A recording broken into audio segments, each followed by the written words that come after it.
Good morning, good morning, good morning to you. It is Tuesday, May 2025. We are alive and well, and for that we give God thanks. You know, more and more these days, that statement, it it means, it doesn't mean anything different, but it comes from a different place, when we can say that we are alive and well, and we give God thanks for that. Many things are happening in our society, but if you are here today, you must be grateful for that and give thanks to the Almighty for that. Good morning to you if you're listening on the 90 FM band, 90.3, 90.5, 90.7 and 90.9. Thank you so much for joining us on your radio. If you're listening and watching on our YouTube channel, good morning to you. The channel is Nationwide 90 FM Live 2. That's Nationwide 90 FM LIVE with a number 2 beside that. I want to say good morning to those of you who are in our YouTube chat this morning. I'm seeing David Nebar. Good morning to you, David. Let me see. Marvelous Marvin, good morning to you. Roger Smart, good morning to you, Roger. SH, top of the morning to you. Ines Campbell Murray, good morning to you. Michael Gopal, good morning. Marvelly Road needs fixing. Michael, no waste no time, Michael said, morning, Miss Nora. Marvelly Avenue needs fixing. Full stop. That's it. Good morning, Michael. Noted.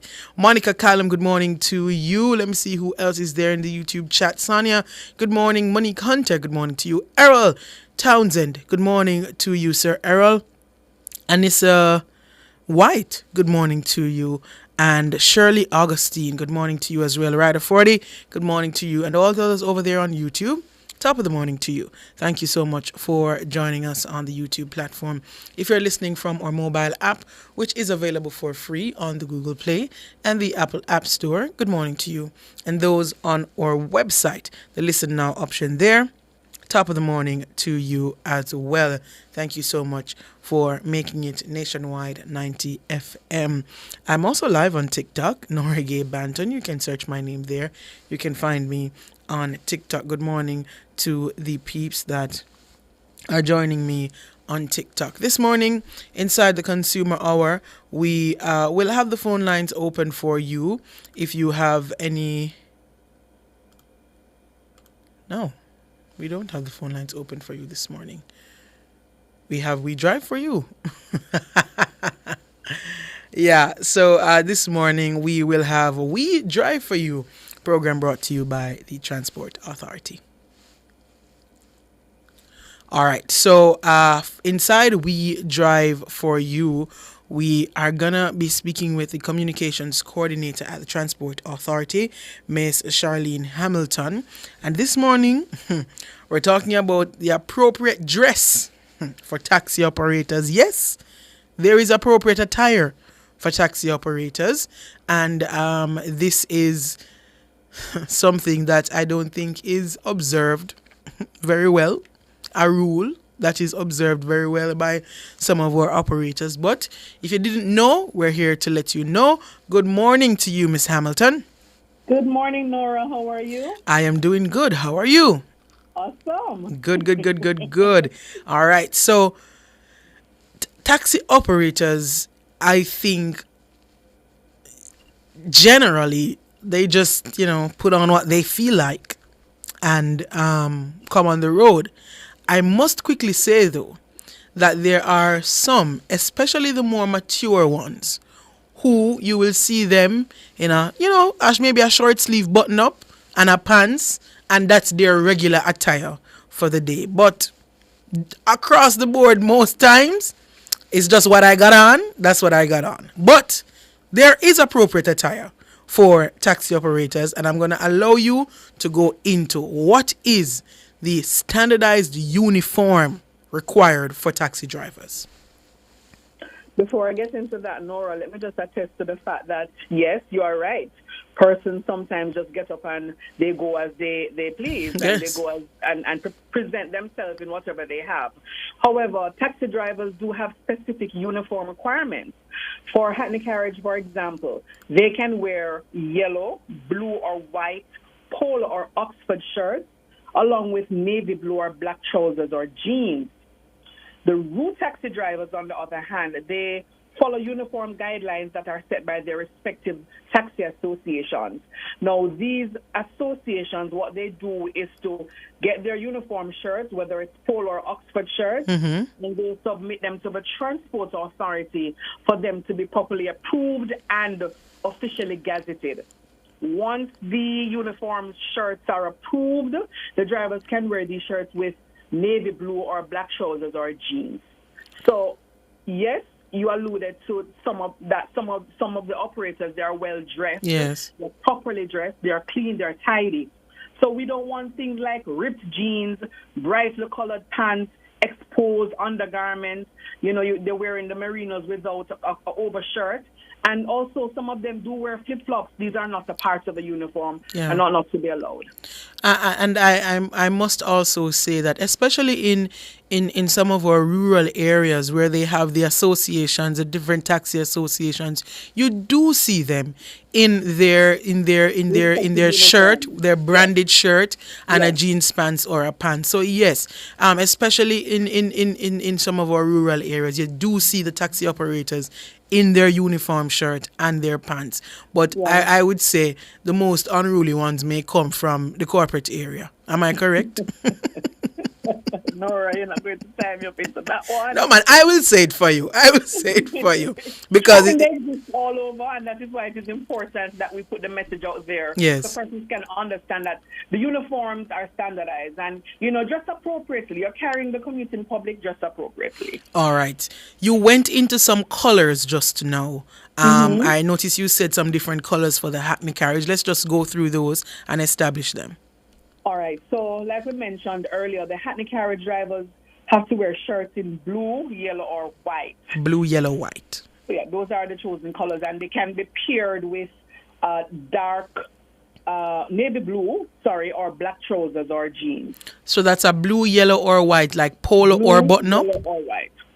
What kind of shirt should it be? Can it be a T-shirt? Can be a polo or Oxford shirt. Okay, so that's a polo or an Oxford shirt, or otherwise, a button-up shirt.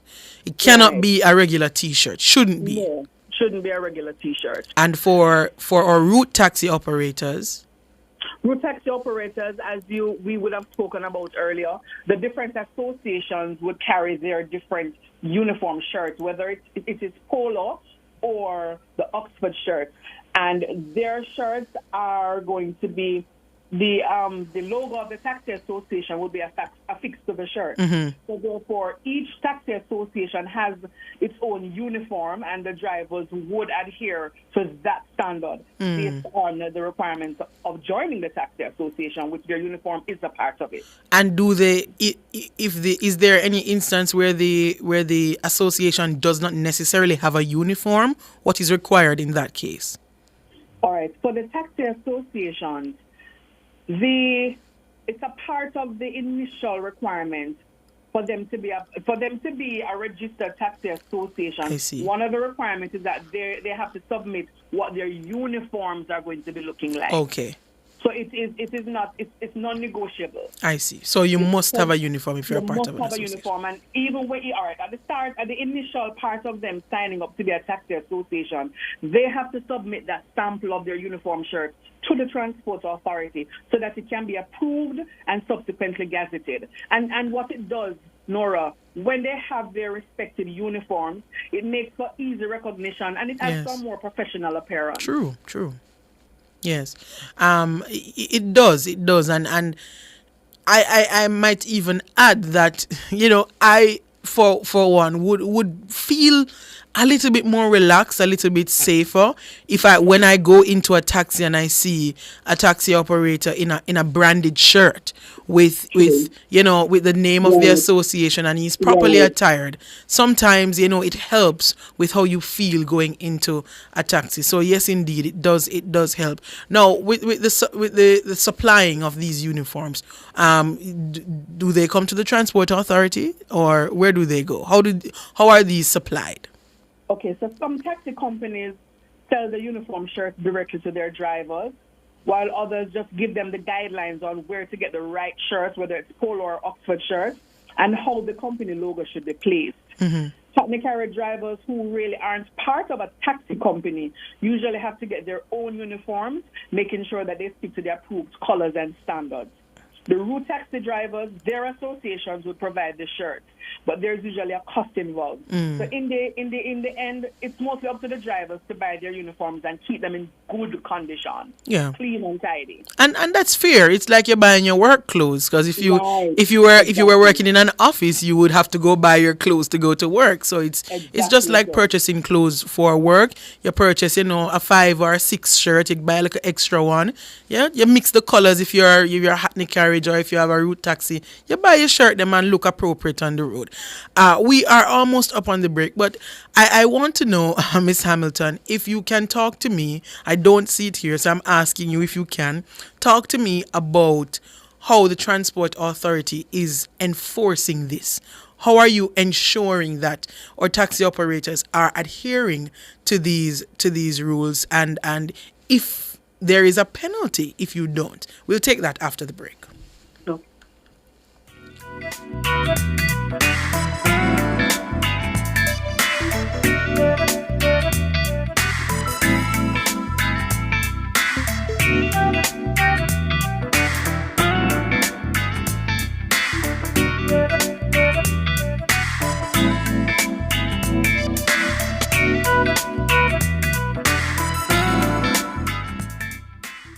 Spring into style with Unique Living. Upgrade your home with our extensive range of products. Get sleek shower panels, stylish vanities, LED and non-LED mirrors, plus kitchen sinks, closet solutions, ceiling fans, and more. Available in various finishes and sizes. Visit shop number 6, 30 Dunrobin Avenue, Kingston 10. Call 876-755-3661 or visit our website at www.uniquelivingja.com. Don't wait to spring into style with Unique Living. Decorate and redecorate your space with water-resistant, colorful, and fast-drying paints from Edgechem Paints. The time by Edgechem Paints, changing lives 1 gallon at a time, is 9:15. Big news! The Big Bite Food Safety Show now airs on Nationwide 90 FM with your host, Alison Richards, the Food Safety Girl. Join Alison every Tuesday from 1 to 2 p.m. as she serves up expert advice, tips, and insights on everything food safety. Stay informed, stay vigilant, and remember, food safety is everybody's business. Don't miss a bite of the action. Tuesdays at 1 p.m. only on Nationwide 90 FM, the new revolution in media. Tune in for the salty truth on the next episode.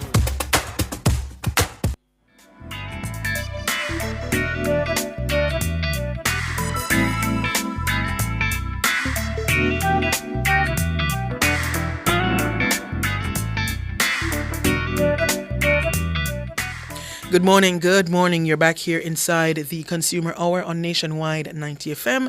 I'm Nora Gay Banton, and we are inside We Drive For You, a program brought to you by the Transport Authority.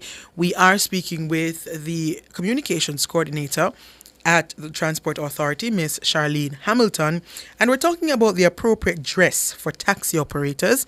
And Miss Hamilton went through at the beginning of the program the different uniforms that should be worn by taxi operators. She did tell us that Hackney carriage operators should be wearing a blue, yellow, or white polo shirt or Oxford shirt with blue or with navy blue or black pants or jeans pants.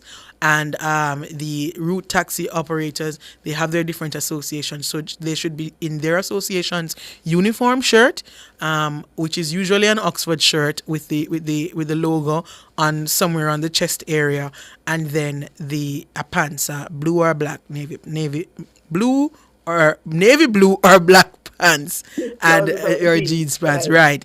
So yes, for those of you who are listening and you did not know, and those taxi operators who maybe that part of the instructions missed you some way somehow when you were applying to be a taxi operator, yes, you should be in uniform. So if you're out there in red pants this morning, you are not properly attired. You should not be out there in red pants and marina or ripped jeans and your V-neck t-shirt. That is not appropriate attire for a taxi operator. There are rules in Jamaica, and I want to segue Miss Hamilton into how the Transport Authority is enforcing, these rules. The attire that is stipulated by the Transport Authority. How are you ensuring that your operators are adhering to it? As it is right now, Nora, I'm going to defer my response in respect of the prosecution part of it. But what I'd say now, the Transport Authority, we're actively, publicly educating persons. Yes. That is the approach we're now taking, and that is why the We Drive For You program is so important, because we have to sensitize, because ever so often you have new persons entering the system, and they might not be familiar with what is required. True. And so our thrust now is pretty much public education and sensitizing persons as to the different types of uniform that ought to be worn and ensuring that such persons wear the uniform. So public education is where we're at right now, sensitizing, giving persons the opportunity to get themselves in line. Okay. And how are you doing this public education? All right, so we have our inspectors, our route inspectors on the road. They oftentimes they will speak to the commuting public. They will speak to the drivers and operators. And we also have meetings, taxi association meetings, where we go and we will remind the associations of what is required. We have different meetings set up, stakeholder meetings, that we would advise accordingly. Okay, great. And great. our social media pages as well. Yes. Persons are advised what are the uniforms that are to be worn and all of that. So public education is what we're stressing right now, sensitizing the public. All right. So they are not hard and fast just yet on taxi operators their uniform. But I remember, Miss Hamilton, there was a time when it was said that taxi operators should be in uniform, and I don't know what was said that the Transport Authority would do, but I remember vividly a period of time where I could see a shift in attire for taxi operators, and I can only speak about the corporate area because that's where I frequent most. But I remember a time where there was this shift in attire where you could look and you could see them. I think most of them were really in like a white top, either a polo or a black pants. Yes. But I don't know what happened, but I am suggesting that whatever was happening in that period, that the Transport Authority, when you're done with the public education, you go back to whatever it was that you did that I'd almost scared them into, Right. adhering. So the enforcement part of it will come after. But you say you warn first, Yes. and then you do the necessary. Yes, indeed. So they can't say they never know. Yes, Exactly. yes. Exactly. I'm going to give you the opportunity, Miss Hamilton, just to let the operators or the public know any additional thing that you want to let us know about uniforms or anything that the Transport Authority is doing at this time. Nora, just to agree with you, operating a public passenger vehicle is a legitimate profession. It's not a side hustle. And it should be treated with the seriousness that it deserves. And, taxi drivers need to adopt a more professional approach by wearing their approved, well-maintained uniforms, because what it does, it boosts their image It adds to the level of customer service that they offer, and it also earns the respect from their colleagues and the community and public. And ultimately, Nora, what it does also is to elevate the perception and image of the public transport sector as a respectable and credible form of employment. So wear a uniform. Keep it nice and tidy and neat. Yes, yes, indeed. Yes, indeed. And thank you so much, Ms. Hamilton. And all the best to you and the team with the public education. And I hope the operators will cooperate and you won't have much work to do when it's time for enforcement. Thank you so much, too, Nora. All right, take care. That was Miss Charlene Hamilton, Communications Coordinator at the Transport Authority. Inside We Drive For You, we were speaking just now about the appropriate dress for taxi operators. Yes, there is appropriate dress. There is a uniform requirement for taxi operators, and you are being encouraged to adhere to that because the Transport Authority at this point, they are doing public education, but there will soon come a time when enforcement is what is going to happen, and you don't want to be caught in that. So just adhere. It's not hard. If you're a part of an association, if you're a route taxi operator, you get your uniform shirt, you buy your shirt them, and you wear them with a jeans pants or a regular dress pants. If you are a Hackney carriage operator, the others, blue, yellow, or white, polo or Oxford shirt with a jeans pants or a navy blue or a black pants. It's simple. And I know nothing too hard for fine.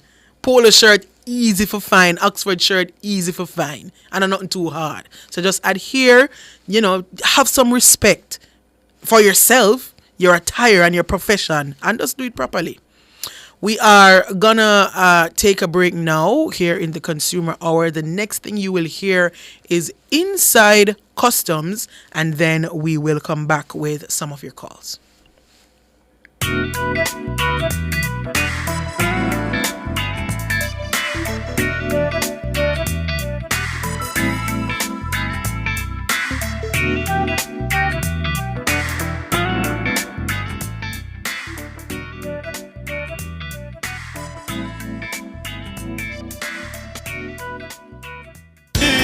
Outperform, outlast, with top performance, Chakama, reliable, full stop, not comma. We have the expertise for drilling and demolition. We have the power tools for plumbers and electrician. Pan select tools, 3 parts and 3 repairs. 3 parts, 3 repairs. 2 to 3 years.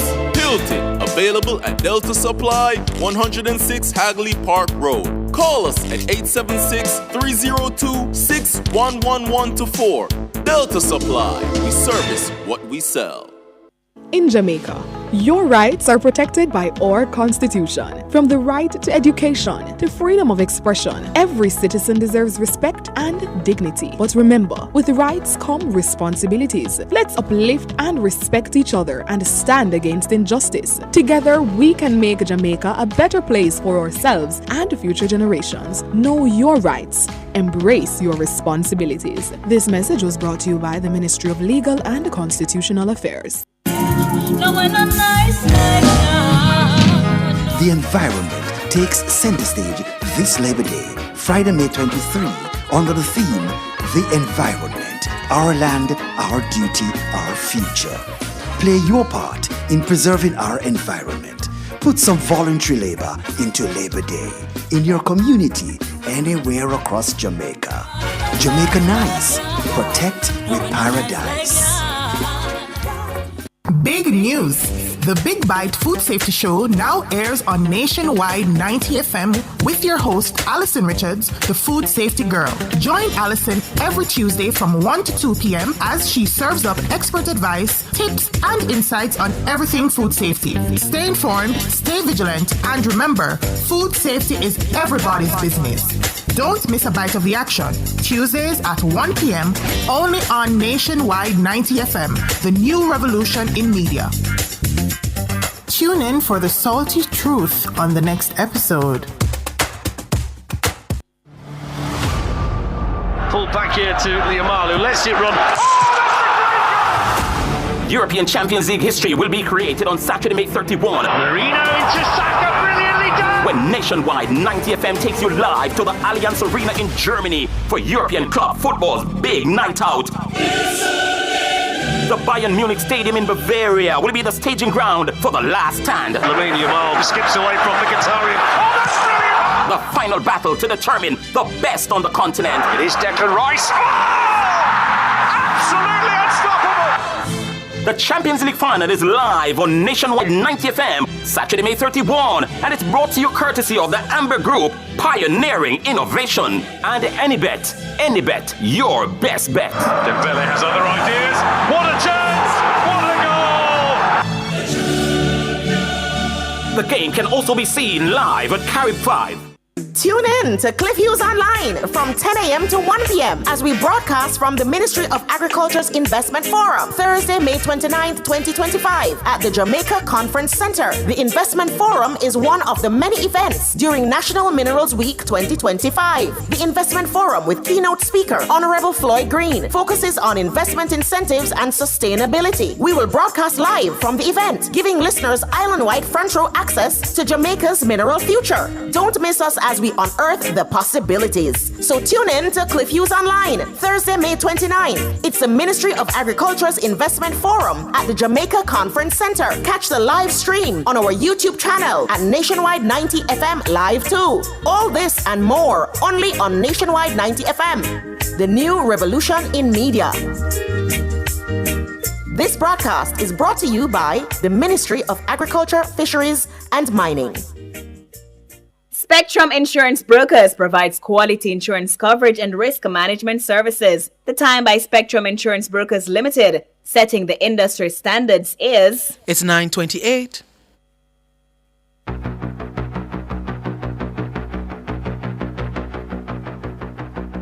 Welcome to Inside Customs, brought to you by the Jamaica Customs Agency, country above self. Welcome to Inside Customs, a product of Nationwide 90 FM in collaboration with the Jamaica Customs Agency, JCA. They are the primary revenue collectors on behalf of the government, and their business is your business. It's together our business. This morning on Inside Customs, I'm speaking with Javar Smith. He's the director of the J-Swift branch at the Jamaica Customs Agency. I'm sure you would have heard about J-Swift in the news several times. This is just to reinforce what you do know, and if you haven't heard of J-Swift, this is a good chance for you to learn about what J-Swift does and how it supports the work of the Jamaica Customs Agency. Javar, welcome to Nationwide 90 FM. And thank you for having me. Excellent. All right, so what J-Swift is, what is it? Briefly, just give me an idea. Well, explain to the audience what J-Swift is.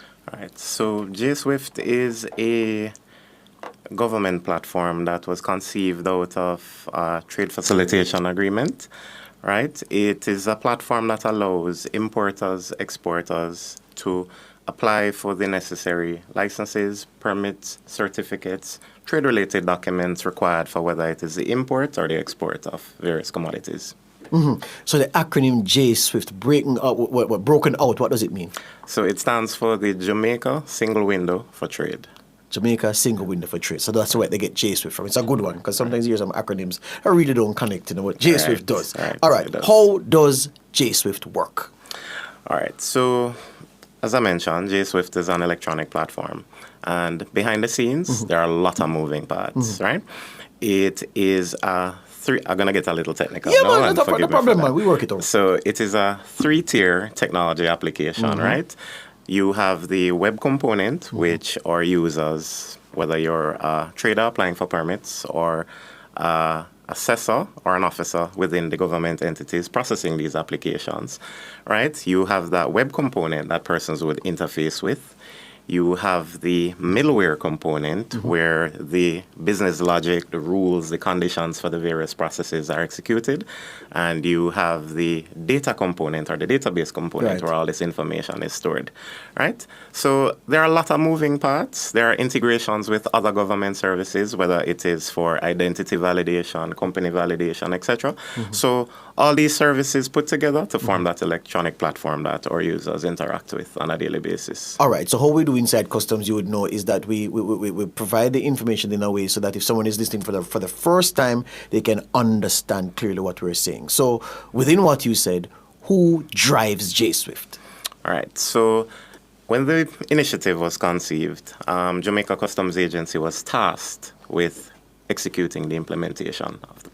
Right? So initially, it would have been a project, and the respective resources were recruited, technology was purchased. So essentially, it is driven by the respective stakeholders, either at the Jamaica Customs Agency or the various border regulatory agencies that provide a service through the platform, and as well as the regular users. Regular users. All right, so you spoke about the 3 tiers and the primary web interface that the user, whether it's a trader, exporter, interfaces with, fine. But beyond all that, what are the various sections or subunits under J-Swift, if any? All right, so within the branch itself now, there are various subunits. It's broken out into technical and functional responsibilities or roles.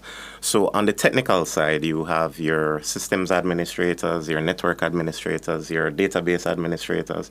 Those persons keep the platform available, running, and available for users to access the respective services, right?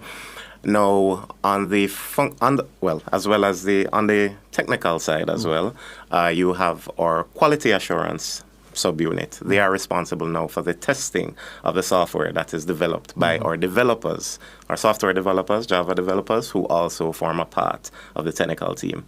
Now, on the functional side, you now have the business analysts who are responsible now for going into the respective BRAs, looking at by BRAs you mean? Border regulatory agencies, right? So these are that is a team now that goes into the respective border regulatory agencies now to look at the existing processes and do the re-engineering. At the end of that re-engineering process, a requirements specification document is produced, and that now the developers now would take to build out the software that users would interact with. Right. So, continue. Right. As well as on the functional side now, you also have our training and implementation specialists. Now, they play a key role, and it is pretty much their responsibility now to train all users of the platform, whether it is how to apply for a license, how to apply for a permit, how to process this application, how to do a query, how to make a payment, etc., etc. Right? Now, a key part of the team as well is the accounting services. Now, they are responsible now for the reconciliation of the respective transactions. And currently to date, there are 13 government entities on the platform, and funds that are collected for transactions are now remitted to these respective government agencies at specific intervals. So the accounting team handles all that reconciliation and those accounting matters to deal with the collections of the funds and remittance. All right, so it's quite vast. Yes, but not overly complicated in terms of what it delivers at the end point. So how do all of these teams come together, Javar, to drive this J-Swift engine? All right, so a project of this magnitude, and it being an IT service or an IT system, you need persons from all these areas to cover the various roles, responsibilities in terms of achieving an implementation like J-Swift, right? Now, during the respective engagements, persons from various sub-teams now would work together, whether it is now meeting with stakeholders, collaborating in terms of to execute like re-engineering activities, the building of solutions, etc. So pretty much we're a cohesive unit that works together to build out the services that are available through J-Swift. Is there a J-Swift app? All right. So currently, the technology that the portal was built on, it allows for flexibility where it can be accessed from desktop computers, a mobile phone, etc. Right? However, in the pipeline, there are plans for a mobile app. But based on the fact that the platform is accessible from several different devices, Yes. it's not really high on the priority list, but it is in the pipeline. Right. And given the range of issues that users would have pointed to, which perhaps made the JSwift interface challenging since inception to now, what are some of the major things, maybe one or two, that you would have ironed out or removed to make the experience that much much smoother for the end user? Right. So a part of the re-engineering that was done by the functional team was to simplify existing processes, right? Now, in Jamaica, you will have certain trade-related processes that may require the participation from 4 government entities, for example, right? A part of that re-engineering looks at the fact if it is really necessary to have 4 government entities providing a service, right?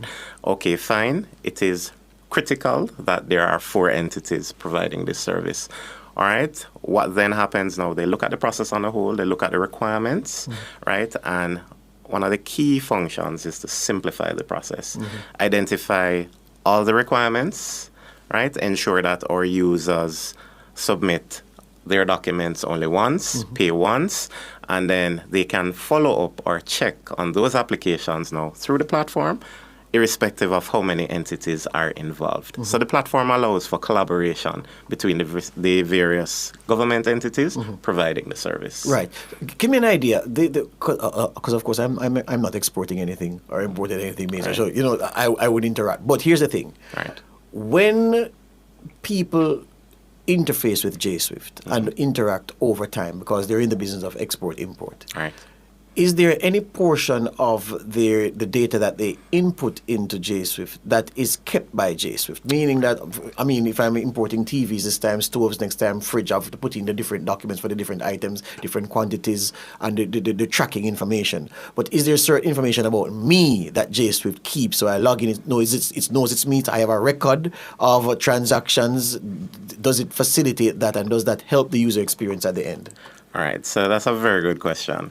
All right, so as a part of the onboarding, you complete an initial registration. So you do an individual account registration.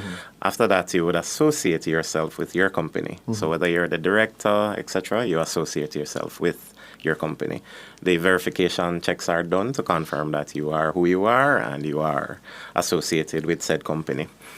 This information is retained, right? Now, depending on the commodity that you'll apply for, it may require a prerequisite license, or it may be a commodity that doesn't require a license, right? You simply go onto the platform, you select new, whether it is a permit, all that information that you would have keyed in as a part of the registration, meaning your name, entity, address, etc., that is already preset in the application. So you basically just select the service that you wish to use. You enter, so say for example, you're importing a motor vehicle.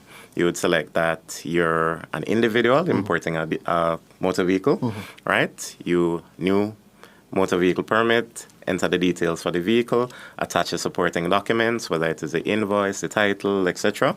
Right? The necessary rules, conditions are checked. The fees would be displayed. You make a payment. You receive an application reference, and you now wait for the respective government entity now to process this application.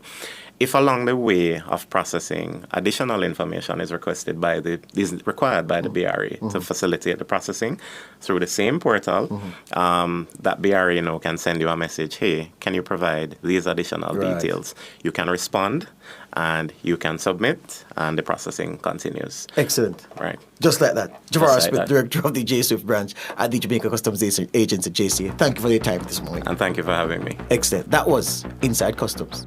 That was Inside Customs, brought to you by the Jamaica Customs Agency, country above self.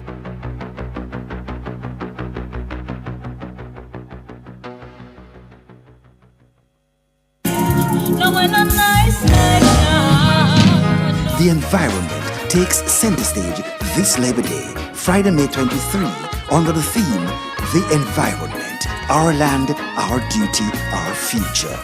Play your part in preserving our environment. Put some voluntary labor into Labor Day in your community, anywhere across Jamaica. Jamaica Nice. Protect with paradise. Big news! The Big Bite Food Safety Show now airs on Nationwide 90 FM with your host, Alison Richards, the Food Safety Girl. Join Alison every Tuesday from 1 to 2 p.m. as she serves up expert advice, tips, and insights on everything food safety. Stay informed, stay vigilant, and remember, food safety is everybody's business. Don't miss a bite of the action. Tuesdays at 1 p.m. only on Nationwide 90 FM, the new revolution in media. Tune in for the salty truth on the next episode. What's the standing of the JLP and the PNP in Southeast St. Elizabeth? Southwest St. Elizabeth? Western St. Mary? And where do the parties stand nationally? What's the gap, if any, between Prime Minister Andrew Holness and Opposition Leader Mark Golding? Tune in to Nationwide 90 FM from 6 a.m. on Monday, May 26 for the findings from the latest nationwide Blue Dot polls powered by Total Tools. Tune in to Cliff Hughes Online from 10 a.m. to 1 p.m. as we broadcast from the Ministry of Agriculture's Investment Forum, Thursday, May 29th, 2025, at the Jamaica Conference Center. The Investment Forum is one of the many events during National Minerals Week 2025. The Investment Forum, with keynote speaker Honorable Floyd Green, focuses on investment incentives and sustainability. We will broadcast live from the event, giving listeners island-wide front row access to Jamaica's mineral future. Don't miss us as we unearth the possibilities. So tune in to Cliff Hughes Online, Thursday, May 29th. It's the Ministry of Agriculture's Investment Forum at the Jamaica Conference Center. Catch the live stream on our YouTube channel at Nationwide 90 FM Live too. All this and more only on Nationwide 90 FM, the new revolution in media. This broadcast is brought to you by the Ministry of Agriculture, Fisheries and Mining. Fill all your prescriptions, get cosmetics and other pharmaceutical items at Mannings Hill Pharmacy, located at 34A Mannings Hill Road, Kingston. Telephone 924-6280. At Mannings Hill Pharmacy, they stock all the hard-to-get medication. The time by Mannings Hill Pharmacy is... It's 9:43.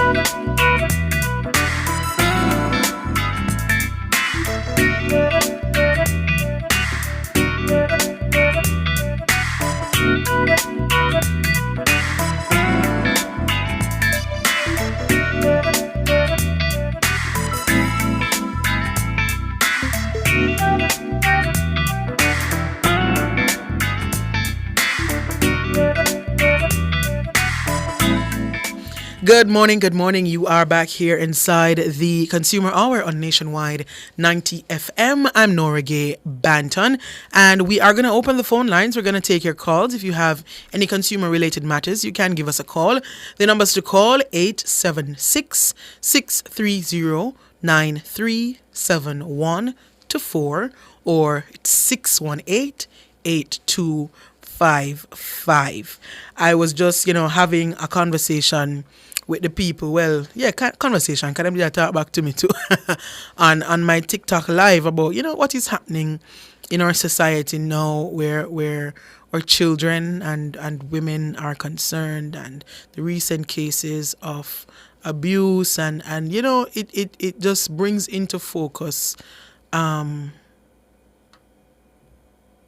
kind of society we are living in and the kind of society we want for our future. I was talking about it somewhere, and a woman, said to me that she has gone as far as to start thinking that she needs to carry some kind of water when she's taking the taxi, some water with her, so that if there is any, if there's anything that's put in the vent for try and knock her out, the water can absorb it And she told me to encourage my listeners to bring some water with them if they might take taxi. And when I sat and I thought about it, I said to myself, this is sad. Because if we have to go that far with thinking about how to protect ourselves, it bad. It bad. She said people might think, say, oh, you watch too much show. But she said that's where she has gone. For carry water with her. So if them put nothing in at the vent, for try and knock her out, she open her water and the water absorb it. That's where she went.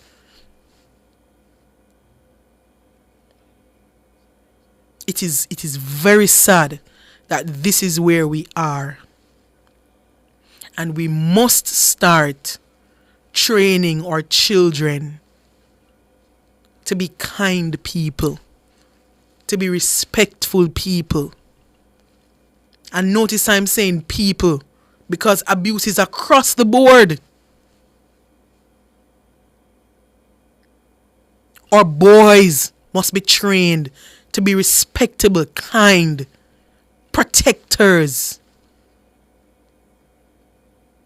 Our girls must be trained to be respectable, kind women.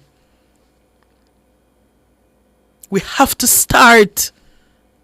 Everybody, you start with your child in the schools. It's something that we must instill.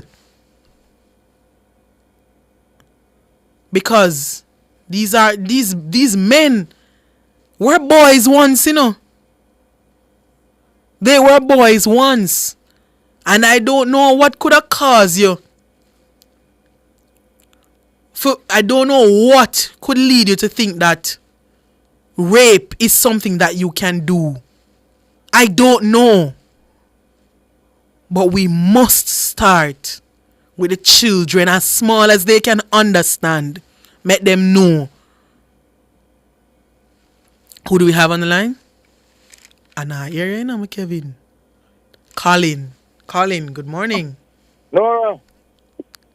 Hello. Yes. I calling back, man. You remember the gentleman why call you about there in the morning about on the street there? Call about what? The man on the swallow field and yes. Yes, man. Nice, man. I check back, man. They came for him the other day, you know. Nice. Very nice. They took him and cleaned him up and gone. I don't know which institution have him still. You know, because I wanted to follow it up to see what happens to him, you know. Mm-hmm. So I'm just calling to tell you, boy, that things work out. Nice. And God for your little input. Yeah, man, no problem. And thank you for calling, because if you never call, we wouldn't know. All right. Yes. All right. Take care, sir. Yeah, man. Take care. Take care. Bye. Good to know that man was taken care of, and I hope he's doing better now. Who's next? Kevin. Good morning, Kevin. Good morning. How are you? I am not too bad, Kevin. How are you? I'm not too bad. It's been a while having to call this number. Welcome back. Well, welcome back. What can I say? Yes, sir. I just want to say super thanks to you all for the good works and which you have been putting in throughout the times and the seasons. Yes, thank you. Steadfastly. My credit is going to finish. So I'll have to call back some other time again. All right, then. All right. Take care, Kevin. Yeah, man. Yeah, have a blessing, the Lord. Take care. And thank you. Thank you so much for calling. Yeah, thank you. Who's next? William. Good morning, William. Hello, good morning, Miss B. Good morning. Yeah, I have a concern. I did speak to Ricardo when I and Mr. Lewis pertaining to it. Pertaining to us, the NIS pensioner, the report what the minister gave last week. Mm-hmm. There's something that to me really concerning. Him give a breakdown and say like, who get $4,000, I think it's $220. Mm-hmm. a week would be end up with 4,620. Mm-hmm. Who get 3,500 a week would end up with 3,800 a week. Mm-hmm. And when my calculation go, I don't think I'm correct. I think there's a big mistake make somewhere down the line. Either somebody said to him to come out and give some. Why is he incorrect in terms of what? Because none of these reports don't match up to what we are getting now. It is completely out. Completely. So that like somebody from NIS office come and explain to us. I'm not understanding. What exactly are you saying? The breakdown, what he gave. All right, for 4,000. Are you saying that the increase that they announced, you are not getting it? No, it don't due yet, you know.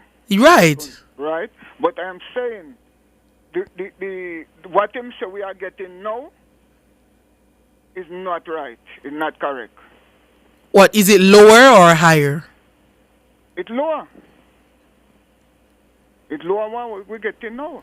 Okay. The 4,220, I don't know if any pensioner getting that.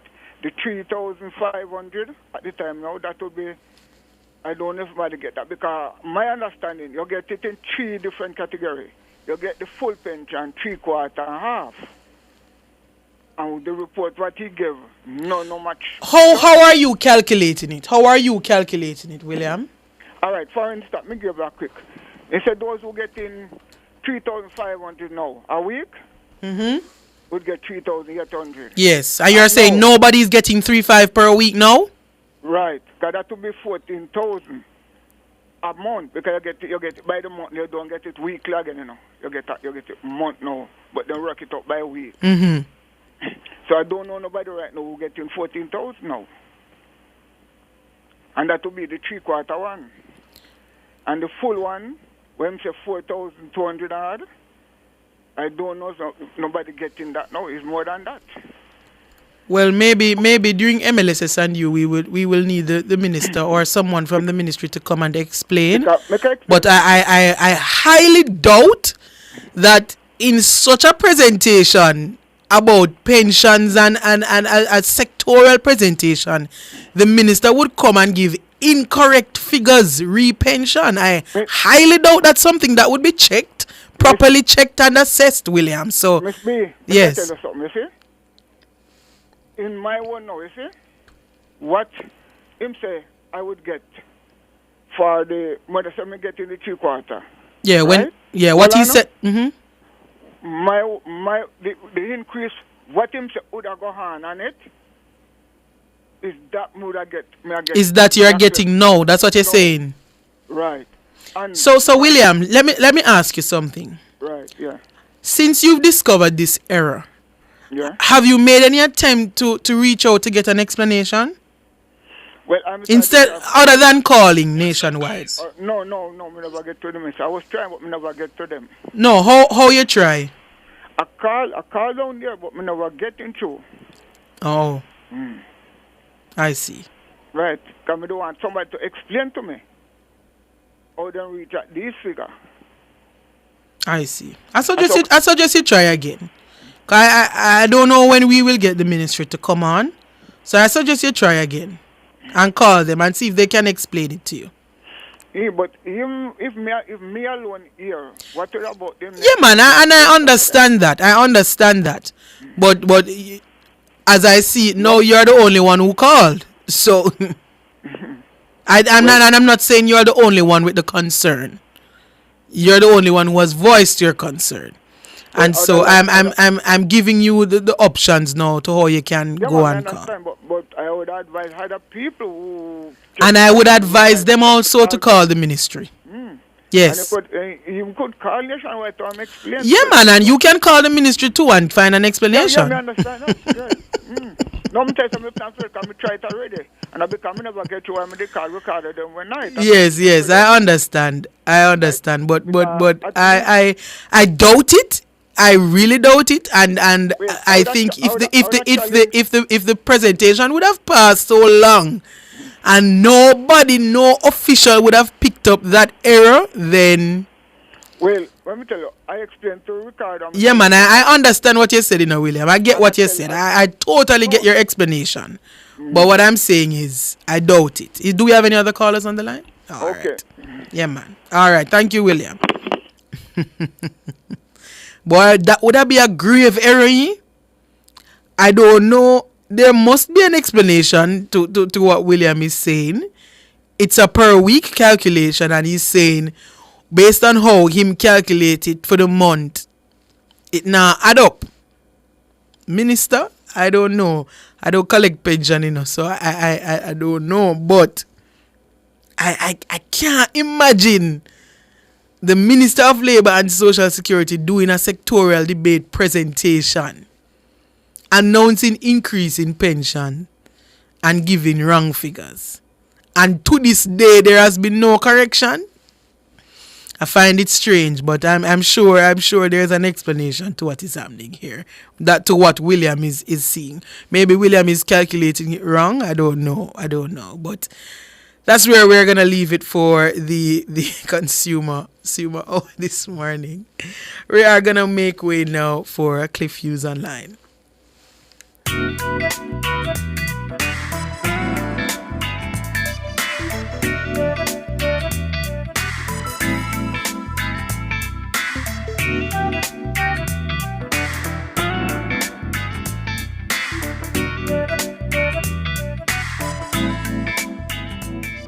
That was the Consumer Hour with Nora Gay Banton.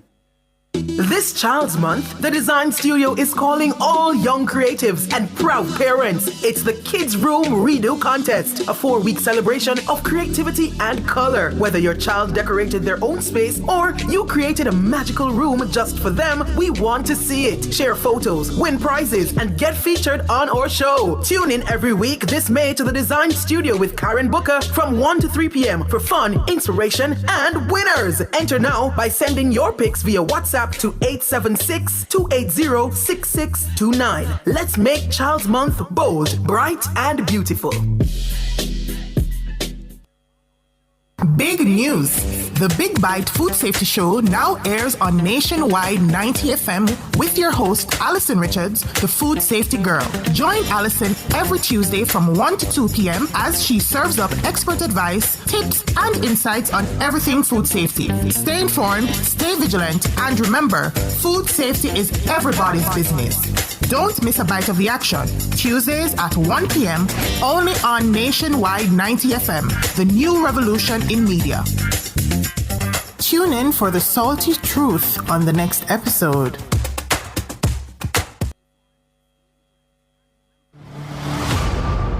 Pull back here to Liamalu, lets it run. European Champions League history will be created on Saturday, May 31. Marino into Saka, brilliantly done! When Nationwide 90 FM takes you live to the Allianz Arena in Germany for European club football's big night out. The Bayern Munich Stadium in Bavaria will be the staging ground for the last stand. Lamine Yamal skips away from Mkhitaryan. Oh, that's brilliant! The final battle to determine the best on the continent. It is Declan Rice. Oh! Absolutely unstoppable! The Champions League final is live on Nationwide 90 FM, Saturday, May 31, and it's brought to you courtesy of the Amber Group, pioneering innovation. And any bet, your best bet. Dembele has other ideas. What a chance! What a goal! The game can also be seen live at Carib 5. The Universal Service Fund is helping Jamaicans stay connected with free Wi-Fi spots across the island. Visit usf.gov.jm to find a location near you. The time by the Universal Service Fund, bridging the information gap. Internet access for everyone is 10 o'clock. Cliff Hughes Online. Talk radio for all Jamaicans. My hands were steady. My eyes were clear and bright. My walk had purpose, my steps were quick and light, and I held firm to what I felt was right, like a rock, like a rock. I was strong as I could be, like a rock. Nothing ever got to me like a rock. I was something to see like a rock.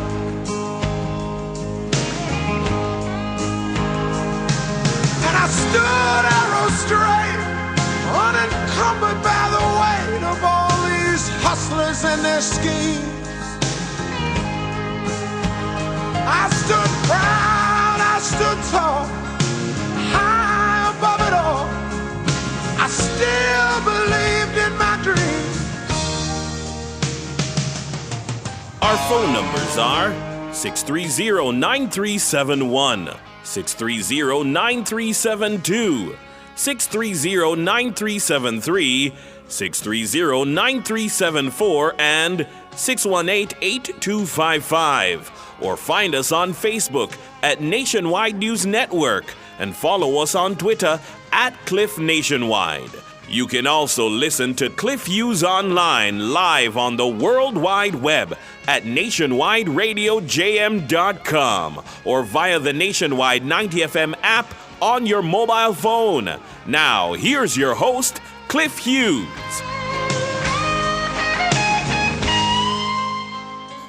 Good morning. Good morning. Let's get to work. Cliff says, what's on his mind?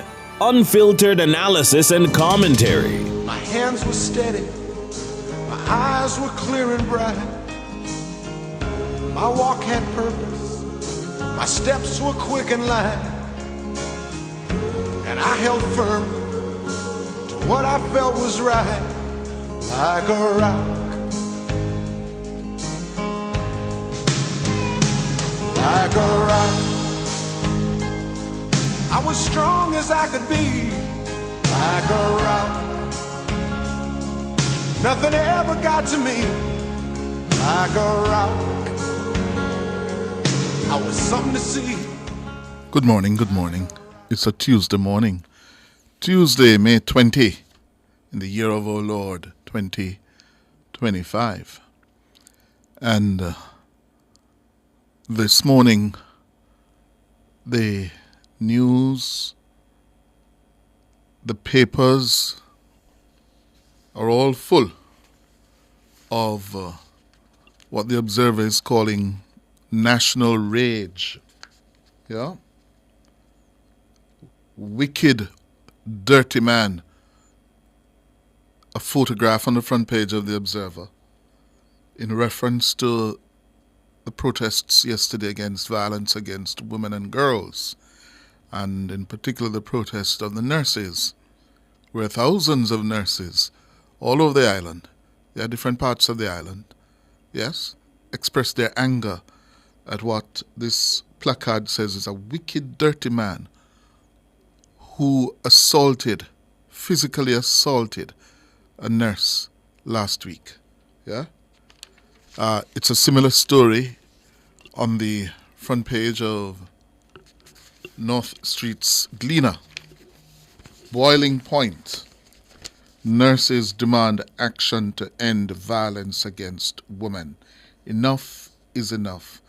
And they captured partially the same two placards that's on the front page of the Observer. Yeah? They also have on the front page of the Gleaner a photograph of what took place at University of Technology yesterday, UTech. UTech rallies for justice after Anissa Dilworth's tragic death. That's in relation to the 20-year-old pharmaceutical student, Anissa Dilworth, who disappeared and skeletal remains suspected to be hers found in Fort Clarence on the weekend. And reacting to the outrage over the spate of attacks on women and girls, the Prime Minister said last evening that he has issued a directive to his cabinet to expedite legislative amendments to strengthen the framework to combat violence against women and girls. The Prime Minister issued the order following yesterday's meeting of the Cabinet. In that meeting, the Prime Minister said he received a report from the National Commission on the Prevention of Violence.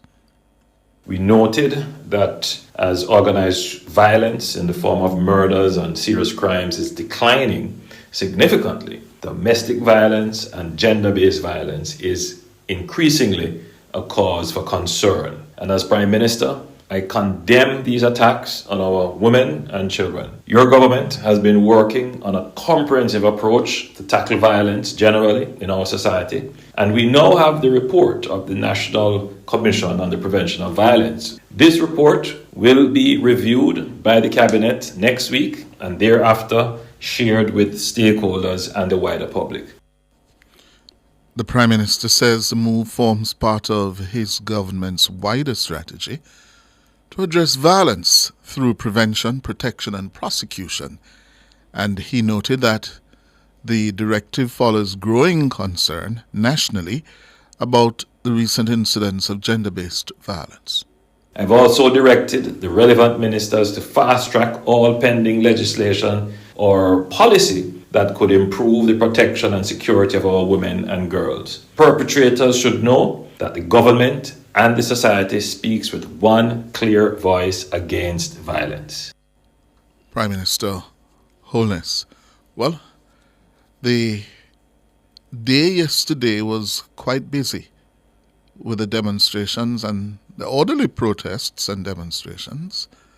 Yeah, and two cabinet ministers joined the demonstrators yesterday. The Health Minister, Dr. Christopher Tufton, was on the streets with the nurses. So too was the Gender Minister, Olivia Babsy Grange. And she told the media yesterday that they will be reviewing the law governing access to the country's sex offenders registry.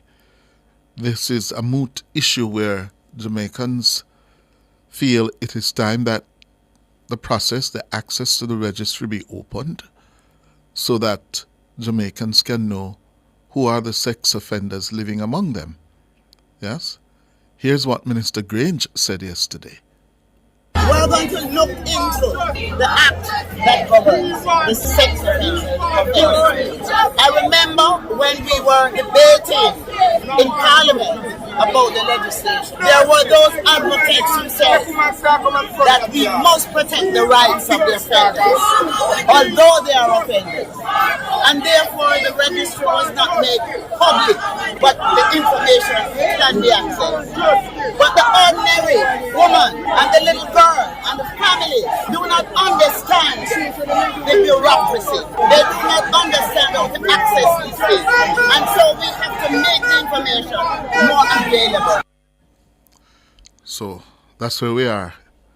According to Minister Grange, we will have to make the information more accessible, yes, to members of the public, despite the voices of those who would want us to say that, listen, you have to protect the offenders, yes, as well, from continuous public pillage.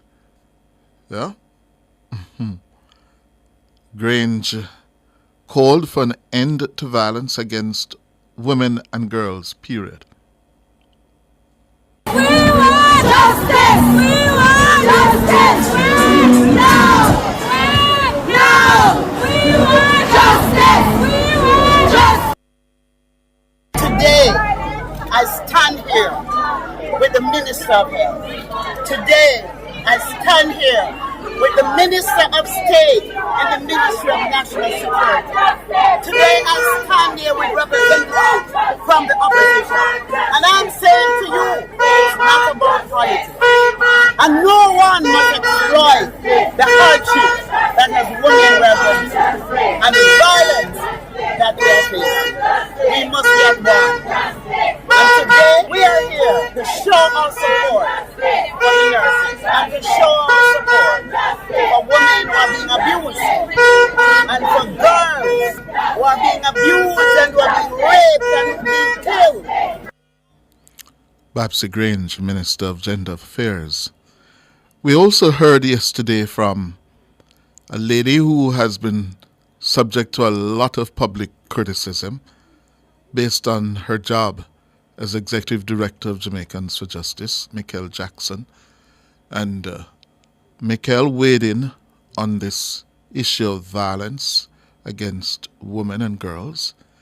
And she made a very important call yesterday that I think should find favor with most of us, if not all of us. According to the JFJ Executive Director, the government, through Parliament, now needs to clarify whether women and girls can use pepper spray as a self-defense tool. I think it's important that the Jamaican Parliament clarifies whether or not females or any individual can carry pepper spray and mace for self-defense. Before, there was some incongruence between the Firearms Act and the Offences Weapon Act. I think following the review or the amendment of the Firearms Act, it would seem that this section is now removed. But I think it is important that the parliamentarians clarify so that there is no doubt among citizens that they are in fact authorized to carry mace and pepper spray for use of self-defense. A very important point made, because there's some uncertainty over whether it's legal to do so. Although I know several women, who privately walk with their pepper spray and intend to use it if needed. But I think we need to, since we're in this moment, clarify. I think the gender minister, should use the occasion, the moment, to make the parliament clarify whether pepper spray, is legal to be used. And dare I say, it's not only a defense tool of women, but for some men, as well, may want to use it. So it's not only a tool for women, but for anyone. Depending on where you have to go, your work, you may not be able to take on a firearm, but you may want to take on a pepper spray.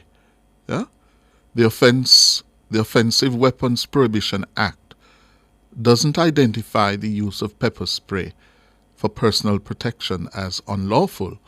However, the Firearms Act makes it unclear whether it can be carried for protection. Ms. Jackson also called yesterday for the public to report all incidents of abuse against women and girls. Looking at issues of rape, looking at issues of domestic violence, I think as a society, we also need some introspection. Far too many of us are willing to be a silent bystander. It's not my business. How many people report if they observe someone being violated? How many of us utilize the 211 when it comes to child abuse? We have work to do. We have to look within. Oh, there's a 211 number for child abuse? A lot of people, I didn't know that. 211 for child abuse. If you see a child being abused, you can report it by calling 211. I didn't know that. Thank you for that, Michael. I didn't know that. Another group, WMW Jamaica, one of its members, Judith Weatherburn, is also supporting the call for the law to be amended to allow women to use pepper spray for self-defense. I do recall that there is confusion, though. It's not clear whether they can, and therefore will not be held for the unlawful use of a weapon. Or I really think it is unclear. So I agree with JFJ that the parliamentarians need to ensure that they discuss it, they get input from other members of society who are similarly concerned, and make it very, very clear. Hopefully they will agree that women and girls are able to carry pepper spray and or mace to defend themselves. According to Ms. Wedderburn, pepper spray could help neutralize dangerous situations. Whether it is for 15, 10, 20 seconds, it neutralizes the dangers faced by women and girls and gives them an opportunity to escape, to make a phone call, or continue to use the pepper spray if they use it once. And I am told it can make the offender gets dizzy or can't see, those couple moments might just be sufficient for the girl or the woman who is under attack to get help. So I think it's a serious matter, and we should take it on and support the call. That's a key point, Judith Wedderburn there of WMW Jamaica. Yes, in a dangerous situation, if you can deploy a physical movement or a weapon or a tool to buy you 5, 6, 10 seconds, those 10 seconds could make the difference between life and death or serious harm. Yeah? So it's now up to the legislators in the parliament, yeah, after the outrage and the talk yesterday, there's one thing you can do, yeah, very quickly to erase this uncertainty over the use of pepper spray.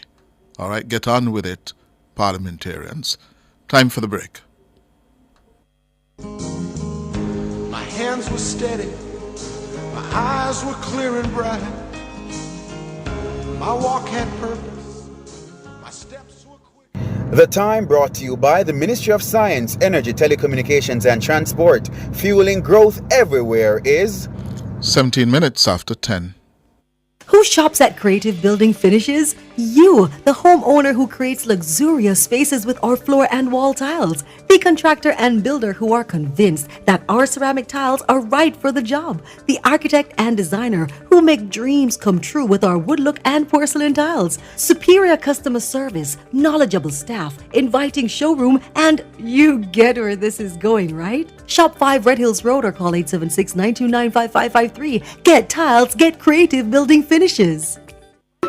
Lace up and get ready for a run to remember through the lush True Juice orchards in Buckwalk. It's the 10th annual True Juice 5K Run Walk, Sunday, June 8, 2025. Let's make this 10th anniversary bigger and better as we raise funds for the Linstead Hospital. It's going to be special with exciting surprises in store. Register now at TrueJuice5K.com. Entry fee only $3,000. Each participant will receive a free 5K t-shirt. Follow at True Juice on Instagram for more details. Cliff Says, what's on his mind? Unfiltered analysis and commentary. My hands were steady, my eyes were clear and bright. My walk had purpose. 18 minutes after 10 o'clock. The situation in Haiti is not getting any better. And Jamaica again is being seen as a destination for Haitians seeking to flee their strife-torn country. And on the weekend, a small boat landed on our shores in Portland with 40 Haitians, including men, women and children, and a baby. And a request has been sent to the Ministry of National Security seeking asylum to be granted to the Haitians who arrived in Portland on Sunday. And I know this has been a controversial issue and a sensitive, knotty one, not a clear-cut one, because we are all aware that the situation in Haiti is terrible. The gangs are in control for much of the country, terrorizing the civilian population. Government doesn't really work in Haiti. Where there is no law and order, no security, governments don't work. The state is fragile and weak, almost on the brink of failure, if not failed. And they are one of our closest neighbors. And life there is wretched. However,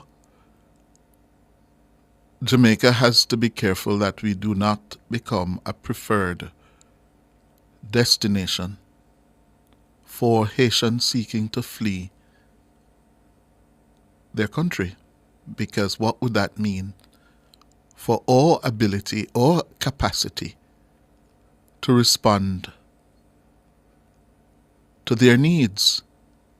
For example, the 40 who are here and those who have come before, some of them have been returned.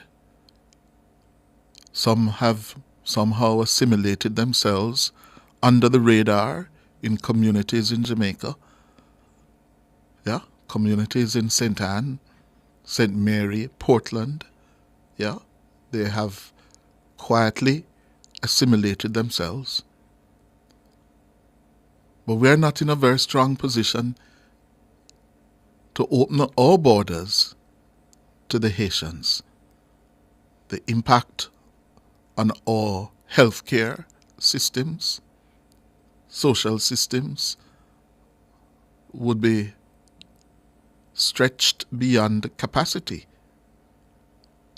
So it's a balancing act, because one has to be compassionate. Yeah.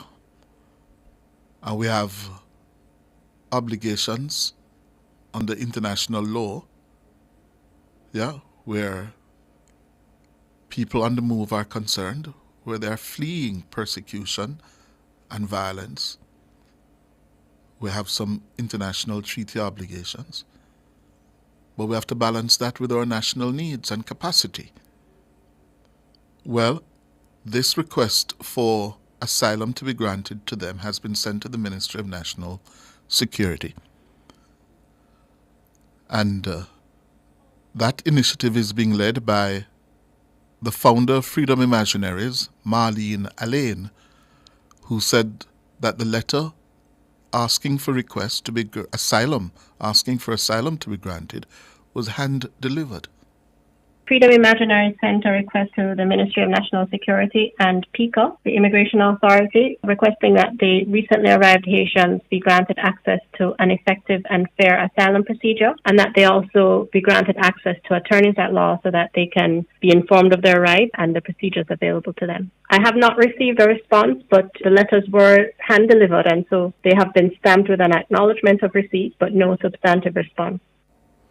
Ms. Allain is urging the Holness administration to desist from what she says is the unconstitutional practice it has engaged of denying Haitians due process. I haven't been able to speak with them, and the reason why my letter specifically requests that they be granted access to attorneys at law is because, as you know, in the past what the practice has been is to deny them access to legal counsel, and so it's a concerning practice that we've, been trying to address. But I hope that in this case they will be granted that access and that due process will be allowed to take place. That's Marlene Allain, founder of Freedom Imaginaries. What do you think the government should do? Yeah? If you were the government, if you were the Minister of National Security, what would you do? This is a tough one, Yeah? And the latest batch who arrived on Sunday is just a part of a series or a string of Haitians who have arrived in the country illegally since 2023. Some of them have been summarily, that's the word, summarily. Lord God, that's a disaster. Summarily repatriated. Yeah? So this is a difficult one. What would you do? Yeah, if you had to make that decision. Yeah? All right. Now, some politics. Yes. And this one will suit the comrades. Yes? The comrades this morning drop, a song as part of their election campaign. Push. Yeah? You ready for it? What's the name of the artist?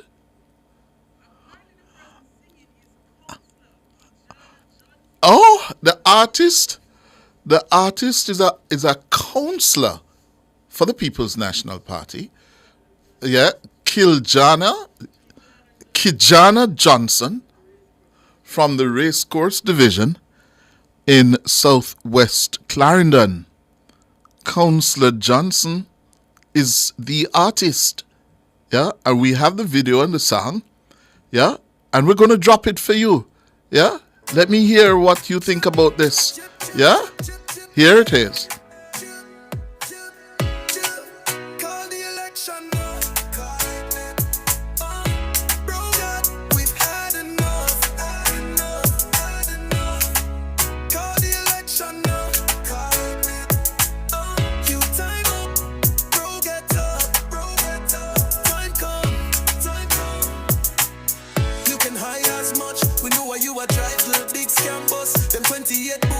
Shuffle up, just understand, say everybody boy you fed up. Call the election now.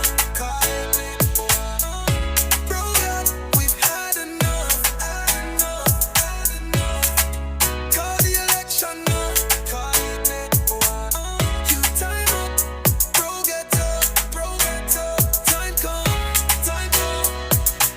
Before you work, you're busy hustle instead. While the hospitals know no bed, you take we for fools and I tell pure lies, bro. We know you compromise. Call the election now. Call it. Bro, God, we've had enough. Call the election now. Call it. You time up. Bro, get up.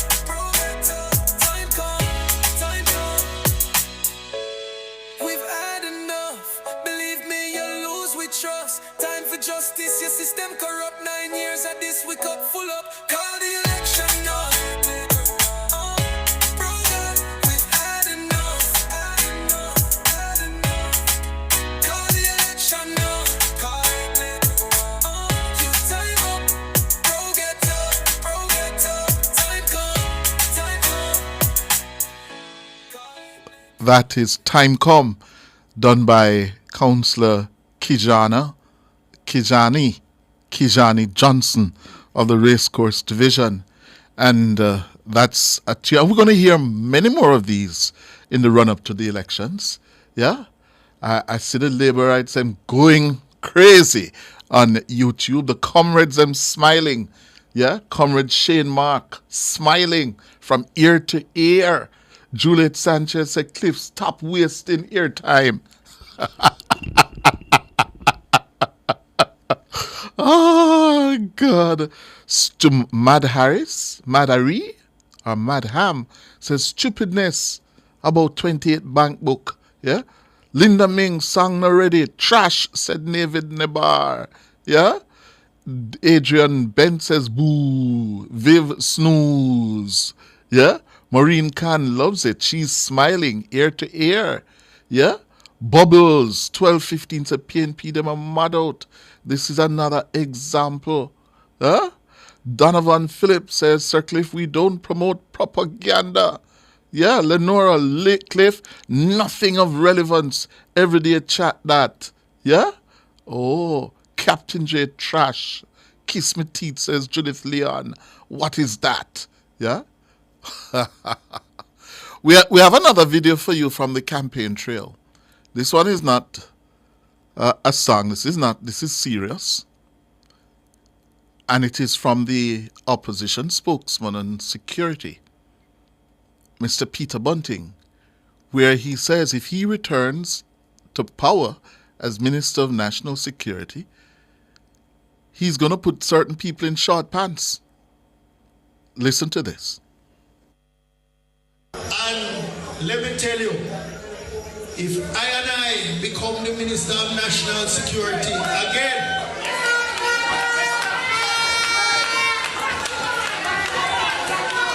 and you know, I can prophesy. Last year when I told them the spark would be a Chinese contractor get it, them say a foolishness me at all. But may I prophesy again? Certain man going wear short pants.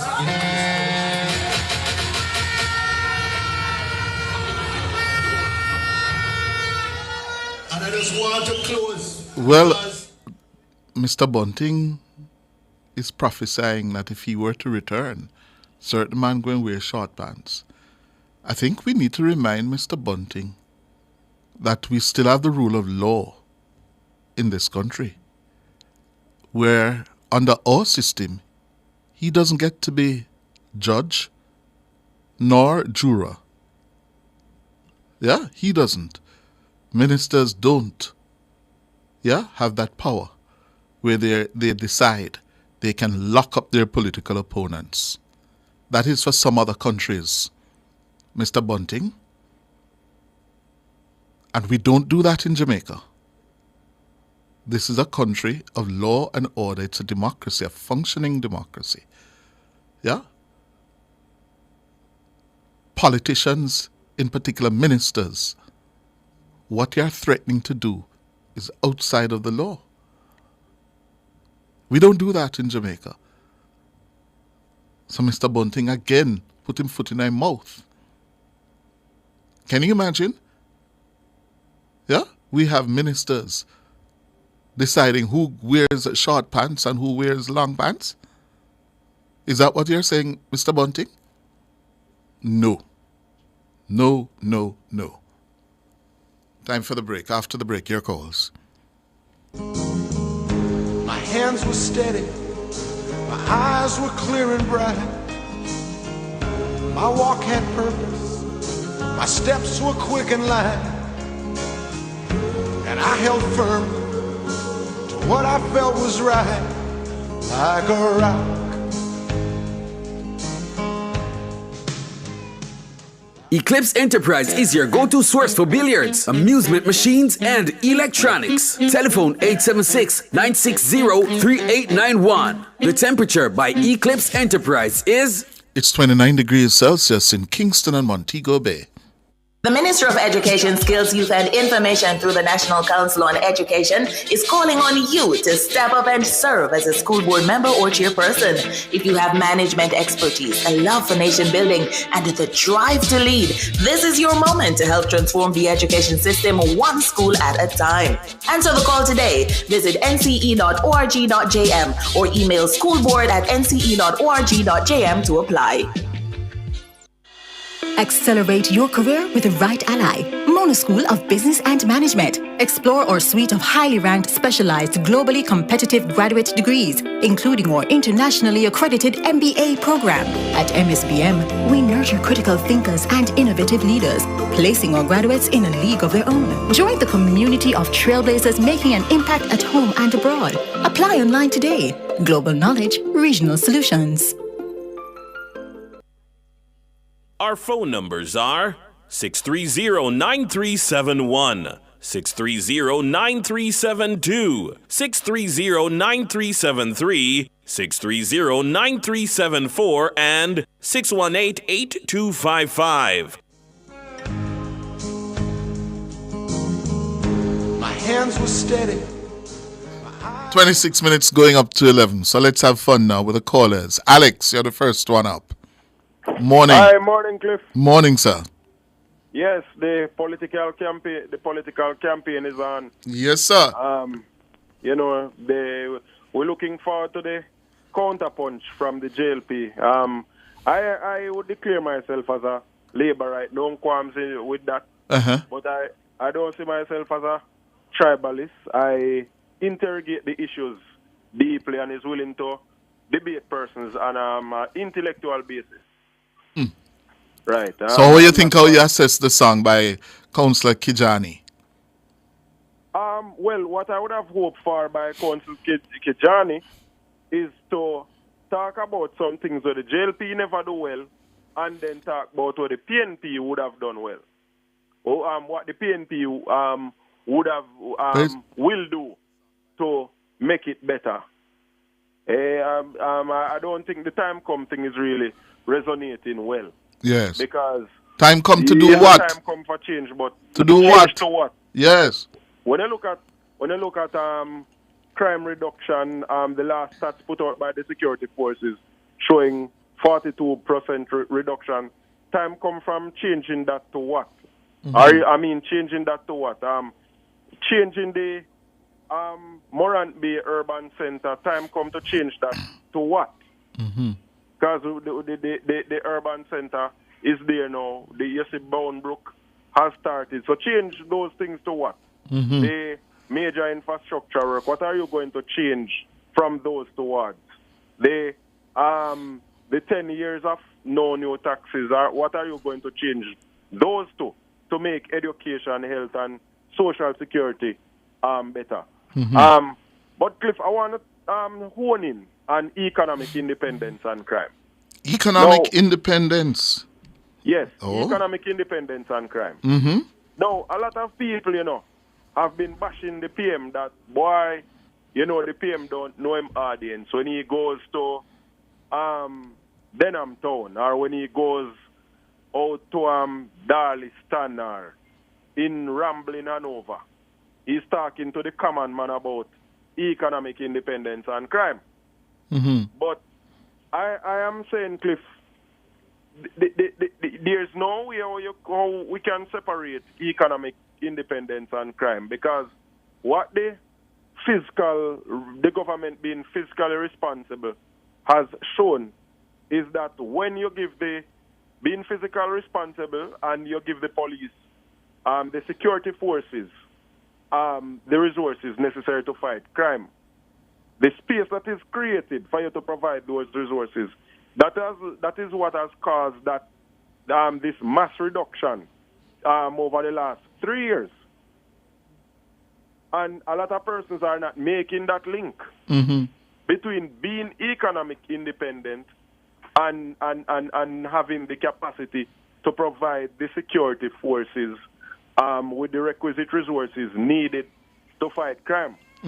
So, sometimes when I hear people criticizing the Prime Minister about, boy, I'm like to talk about economic independence and economic independence, fiscal responsibility it can't send your picnic go to school. That is ignorance. It is rubbish. That is ignorance, sir. I am a young man, 33 years old. Yes. I started tracking politics early in high school. And I have never, in my short time living, I can't recall the government literally providing young Jamaicans with what I would call a fairly decent stipend to get yourself educated at the Hart Church level. Yes, Hart has always offered a suite of programs, good programs.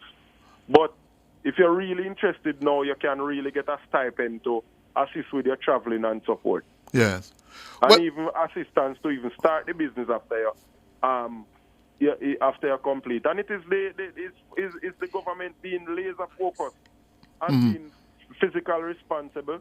Yes. Well, let me say this, Alex. Let me say this, Alex. Because we have a lot of people on the line. The lines are just blowing up. Listen, it's part of the lack of political and general understanding of the link between economics and politics in the country. It's a knowledge gap that we need to close. Because where there's ignorance, bad policies, bad politics flourishes. Because Jamaicans must understand that fiscal responsible policies is a foundation on which you build social capital, human capital. Without sound fiscal responsible policies, you do not have the resources to fix the primary school or to build a new primary school, pay the teachers better, pay the nurses better, pay the doctors better. I said, it is not that previous administrations didn't want to take care of public servants or hospitals or schools. They did not have the fiscal ability to do so because of the poor management of our economy for 40 of the 60 years of independence. Yes? Indeed. So that's what it comes down to. And the sad thing about it, some of our politicians don't want to preach that message because they are able to continue with their average, below average politics, of simplicity. Right. I call it surface level thinking. Yes. So you're right, sir. fiscal prudence can give you security, can make you better educated. Yeah? Indeed. Thank you, Alex. Yeah, Good. Cliff. Yes. Yeah, just I beg you 30 seconds. Uh-huh.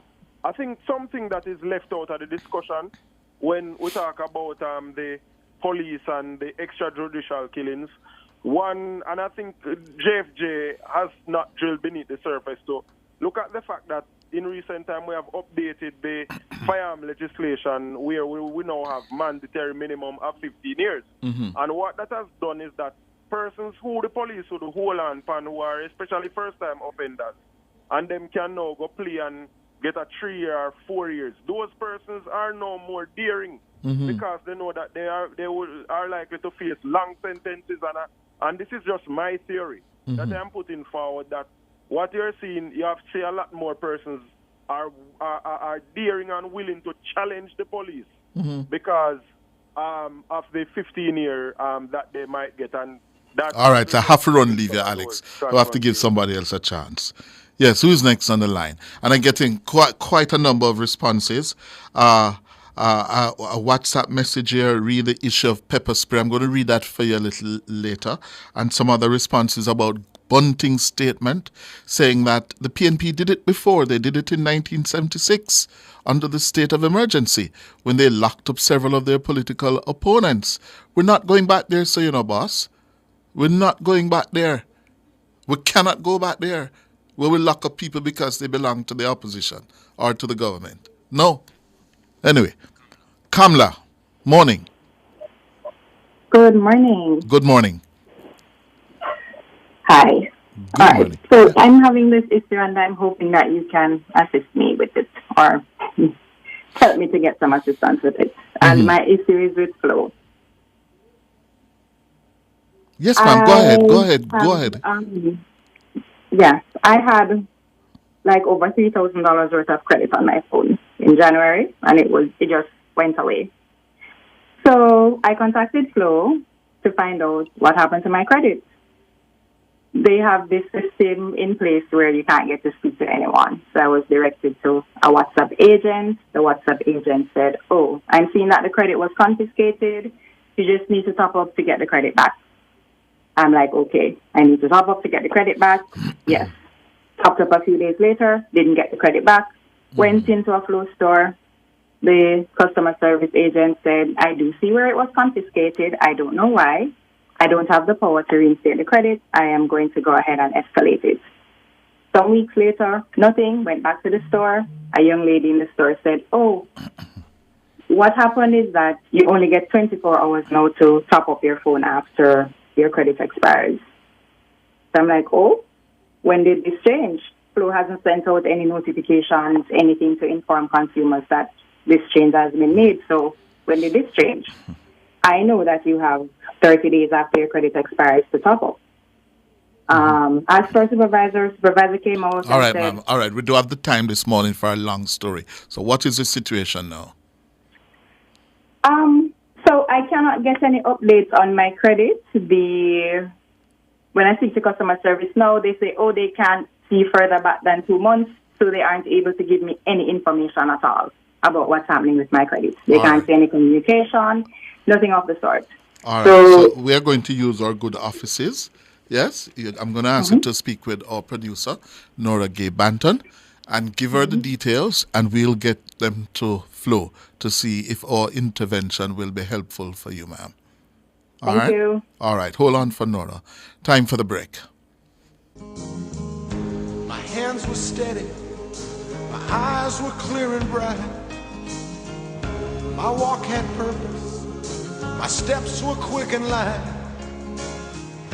and I held firm. Want to reduce your high electricity bills? Then Peak Energy has the solution for you. From grid-tied to hybrid solar inverters with full lithium-ion battery pack. Installation and maintenance packages available. Visit us at Shop 1, 3 Mosquito Valley Road, Red Hill, St. Andrew. Call 876-279-8820 or 944-0668. Or email us at peakenergysolutionsja@gmail.com. Peak Energy for everything solar. The Ministry of Agriculture, Fisheries and Mining presents National Minerals Week from May 25 to 30, 2025 under the theme Minerals for National Development. Activities include a church service, bauxite land titling conference, technical conference on limestone, investor forum and a bauxite industry session. Notably, the technical conference and investor forum will be held on May 28 and 29 respectively at the Jamaica Conference Center. For more details, visit www.moa.gov.jm or follow at MOAFJM on IG. This Labor Day, Sherwin-Williams Jamaica is helping you prep like a pro. Get 30% off all road marking paints and 15% off painting accessories. Whether you're painting curbs, crossings, or schoolyards, we've got you covered. Hurry in. The sale runs from May 16 to 22, 2025, only at Sherwin-Williams Jamaica.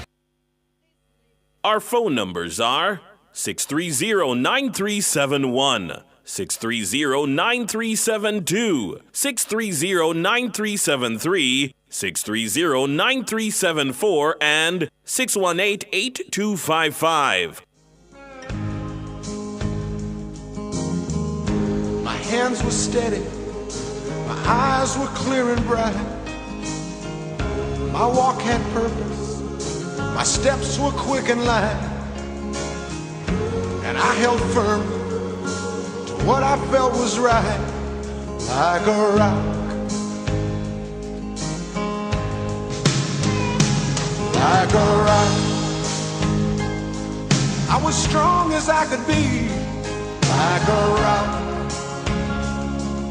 Nothing ever got to me, like a rock. I was something to see, like a rock. 13 minutes going up to 11. Keisha, good morning. Hi, Sir Hughes. Good morning. Yes, good morning. How you doing? I'm all right. I'm good. How are you? Oh, well, I'm doing good myself. Yes. Yeah, but I'm beg a little time now for bless up couple listener will listen to your program, like, not miss them here, so. So I'm bless up Sir Richie, a gentleman over Portmore by the name of Sir Richie. We call him Sir Richie. Listen to your program every day. I want to bless up to my mother, too. Her name is Miss Joan. She lives in Kilmarnock. She listens also, and Charmaine also lives in Gregory Park. They listen, Nana. Bless up yourself, Papa Nana. Sir, you when I heard you play the clip just now, right, where certain man attack say if them come in for them, going to put people in a short pants. Yes. The same thing came to mind that somebody texting. I think it's your YouTube and your YouTube channel. Uh-huh. Pertaining to the illegal state of emergency that they use to lock away their oppositions, person from the opposition in the 70s. The same thing came to mind. So we're not surprised when we hear certain people say what them say. But here the thing, Chris Hughes. Remember, Donald Trump, they come expose them, so on try to be careful of mine and the visa get taken away. Yes. Mm-hmm. Yeah. Because Donald Trump, they come expose them. You understand what I mean? So we not surprised when we hear certain things to people more. Yes. And yes, my biggest fear is that, well, I don't have a visa because I never go nowhere yet. The only place I go to the airport and turn back. So that is that. But, sir, Mr. Hughes, yes, ma'am. I should call you from probably about 2 weeks ago and so, but in order to time when we get through. I met a gentleman, Sir Hughes, I met him through your program, right? Yes. He travels from overseas. And the reason why I'm sharing this, Mr. Hughes, is what he's doing should be applauded, Mr. Hughes. Because when it comes on to the disabled community, we don't find a lot of people that really look out for us. You understand? So if you find somebody to look out for, we need to highlight it. So through Papa Nana, he reached out to Papa Nana and he got to me. Mm-hmm. And he told me that he was in Jamaica a few years ago visiting. And, when he went to Mandeville, I think he's from Manchester, but he was in the town of Mandeville. And he saw a blind man trying to cross the road. But no one wasn't, giving him any assistance. So he went to assist the gentleman. He said while assisting the gentleman to cross the road, he realized that what he was using for a white chain was a PVC pipe. Mm-hmm. And so he said, it really touches him because he said if this gentleman could afford a white chain, then he would be using a white cane than using a PVC pipe. And what he's doing, Mr. Hughes, he's buying white cane, travel down to Jamaica, find blind person, and give them a white cane. I am the recipient of one of those white canes. His name is Mr. Terry Powell. He listens to your program? Mr. Terry Powell. Yes, sir. Well, big up yourself, Mr. Powell. That's a good act. Good it deed. It is very much a good act from a humanitarian heart. Yes. Yeah. So I said I would highlight it on your program. Yes. Knowing that a lot of us that he reach out to is because we call your program, and over the years he been listening, he will know that that person blind or that person is visually impaired. Yes. And he's doing a humanitarian service. Yes. And I think something like that should be highlighted. Very well. Bless up yourself and thanks again. Yes, I join you in that. Mine of visa get take away, you know. Me? Yeah. So it go. If they want to take it. You understand? Yes. Yeah, cool. After them own, then can take it anytime. Mr. Sir, I never go nowhere yet. After the airport, I'm going to turn back. So I don't nobody take away. All right, Keisha. Good. Yeah. On the issue of the pepper spray, I got a WhatsApp message, which I think is important that I share. Yeah, remember in my opening comments, made a point that the lawmakers, the legislators now need to clarify in law whether the use of pepper spray is legitimate in Jamaica, because there's uncertainty over whether it is.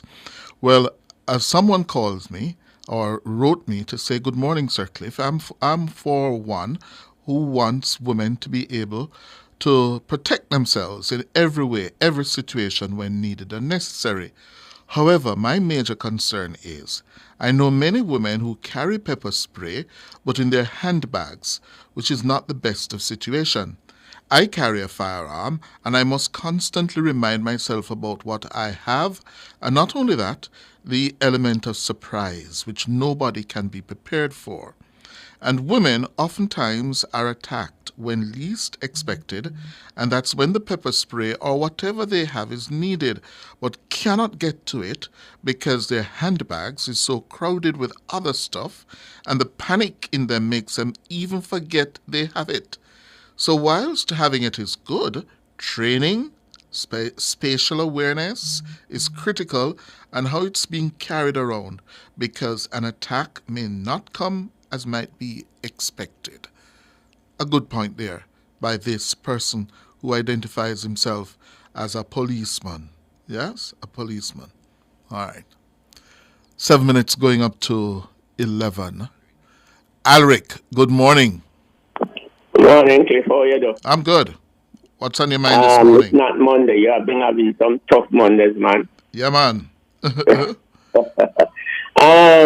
I did not hear your opening comments, and then I started getting the feed. What did Mr. Bunting say, Cliff, before I go to my point? Well, you want to play that clip? Let me play it for you. Yeah? Mr. Bunting was on the political platform on the weekend, and he said this. And let me tell you, if I become the Minister of National Security again,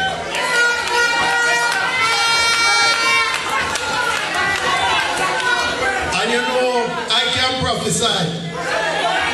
Last year when I told them the spark would be a Chinese contractor get it, them say a foolishness me at all. But may I prophesy again? Certain man going wear short pants.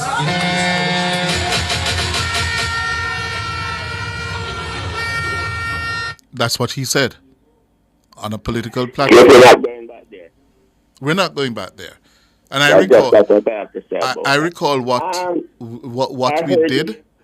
we did to political rivals in the 1976 state of emergency, when members of the JLP opposition were locked up.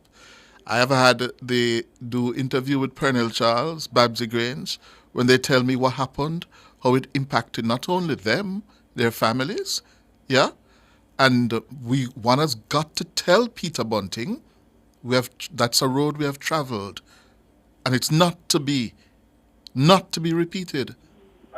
And don't tell me, I see some people on the YouTube platform telling me, I know what Peter Bunting says. Yeah, mean. I can't tell you what he means. I have to take him at his word. Yeah, that's what he said.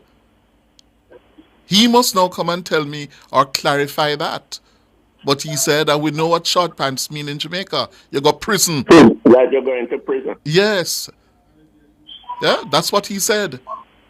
So don't tell me, those of you on the YouTube chat telling about, I must stop it because I know what he means. Means what? Go to prison. Those on the chat are being hypocritical. Did he come and clarify that thing with the contract at the school? No, he hasn't. He hasn't.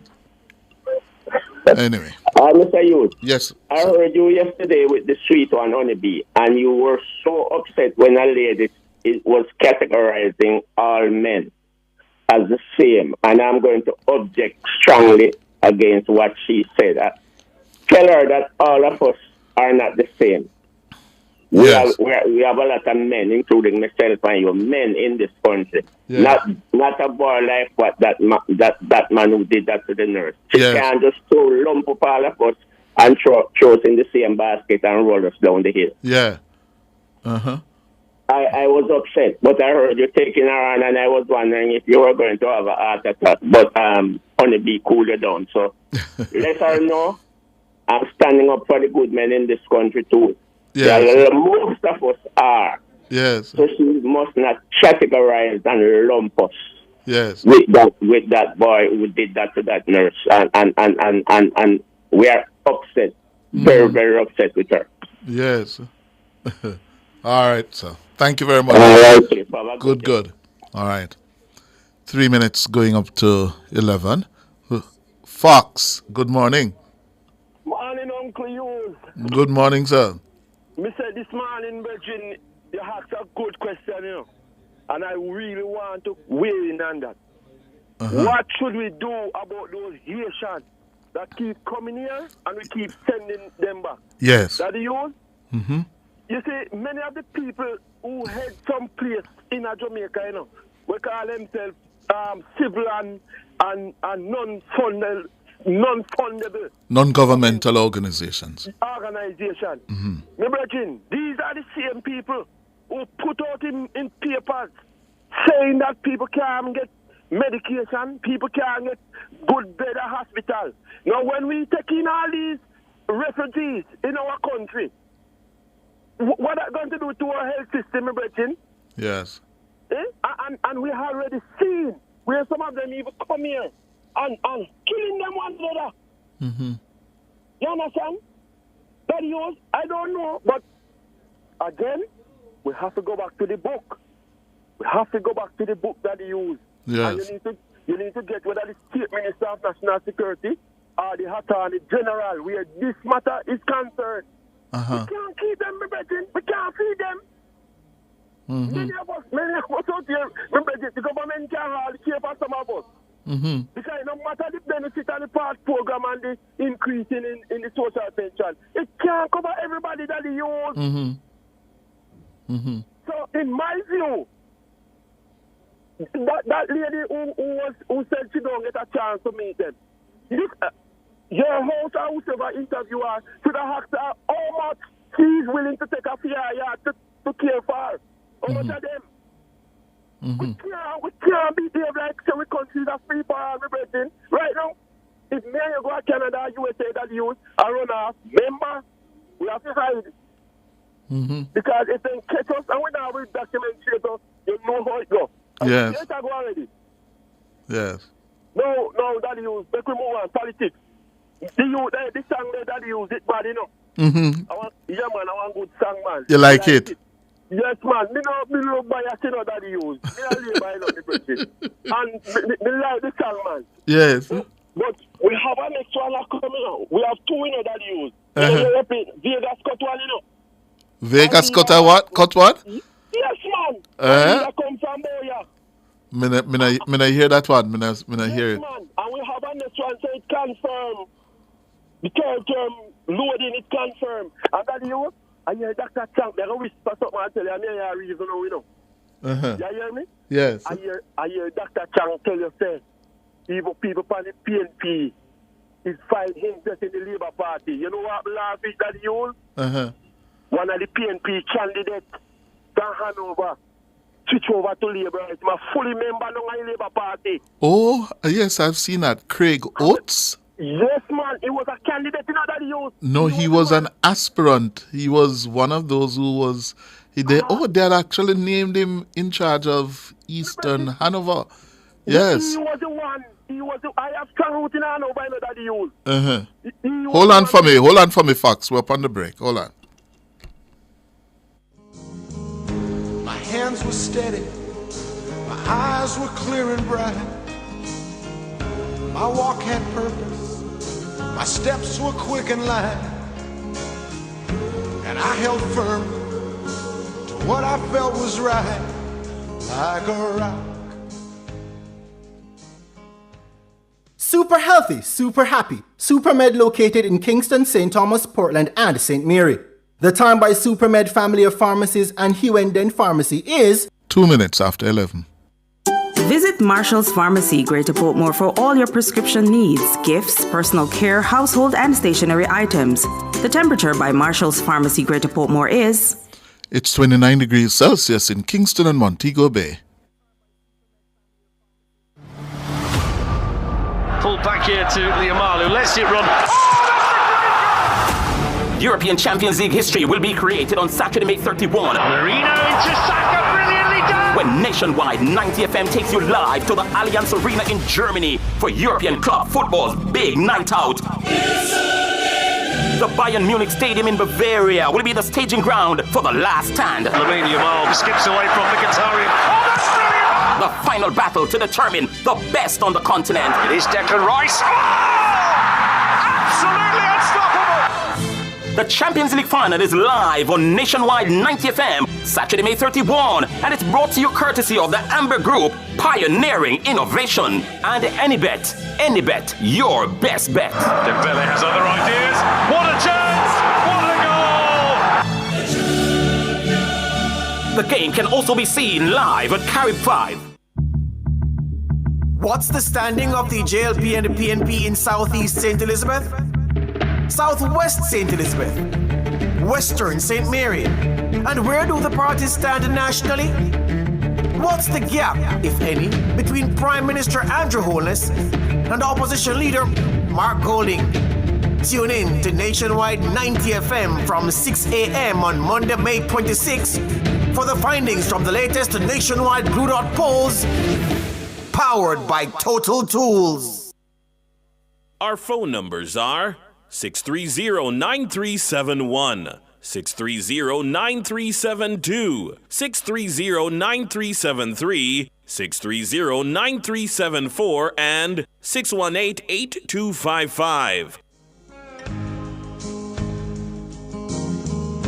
My hands were steady, my eyes were clear and bright. My walk had purpose, my steps were quick and light. And I held firm to what I felt was right, like a rock. Yes, Fox, we're back with you. Yes, my brethren, man. So we have a bad song coming. It name it confirm. It confirm. Yes, man. Somebody else saying it before the day done all. They send one of your younger soldier, them, man. All right, Bekusina. Yes. But they said that the PNP, them are mingling and everything, and this man, me have a heated debate, with a man. But by radio station say my mouth is PNP, my brethren. And me tell him say in a North Central, don't put uno head in that back. Because we believe in a democratic process. Yes? We not shoot out nobody like what they know. Andrea Moore, God rest her peace. God rest her soul in peace. And Lawrence Rowe in Central Kingston and Craigwood. Out Hanover. We not shoot out nobody. You hear me tell you? So me tell him to take him high and not put no head in the box there. Yes. We believe in our process. And the party is on top of things that before the week done that news, you're going to hear good news. Oh? Yes. It's nice to be here, eh? Oh, what is the good news, Fox? That the news, I hear some name. I hear some name. I don't want to Go do your research, Daddy Hughes. We believe in that investigation journalist. All right, sir. Yes, man, but it's nice to be here, Daddy Hughes. All right. And you forget the Prime Minister on me, Brethren. Get him for the program, no, man. All right. You can invite him for me. You know if you reach him. Yes, man. Invite him, the man. Tell him, say Cliff says he would be welcomed here. Yeah? Yes, man. At his convenience. At his convenience. They're going to make you reach him, Brethren, man. And listen up. Yes. One more thing before we go. 30 seconds. Daddy Hughes? Yes. Let me tell you something. I hear the PNP, they must have to and call election. But guess what? The last time they said that, the PNP left, leader left, me, Brethren. You remember that, Daddy Hughes? Yes. Yes. Daddy Hughes? Wonderful things are coming. The best is yet to come. Remember Bruce Collins tell me? Yes. All right, sir. All right, Fox. Good. Alex. Okay. Good morning, Alex. Good morning, Sir Cliff. How are you? I'm alive and well. All right, good. I have a message to Mr. Dayton Campbell, Eastern Westmoreland. You come from Eastern Westmoreland? Yeah. Which part of Eastern Westmoreland you come from, Alex? The Bethel Town Division. The Bethel Town Division. All right. All right. Mm-hmm. We don't want no illegal immigrant in our place. So you must cross the border and go back home. Before you spend your money, try get your document them, or try win in an area. Just withdraw your application and go back home. What you call him? An illegal immigrant. Illegal immigrant. Yeah, come on now, Sir Cliff. You know, come from here, you know, come from the parish. I don't if you have vote there, so what you call that? So you want to deport him?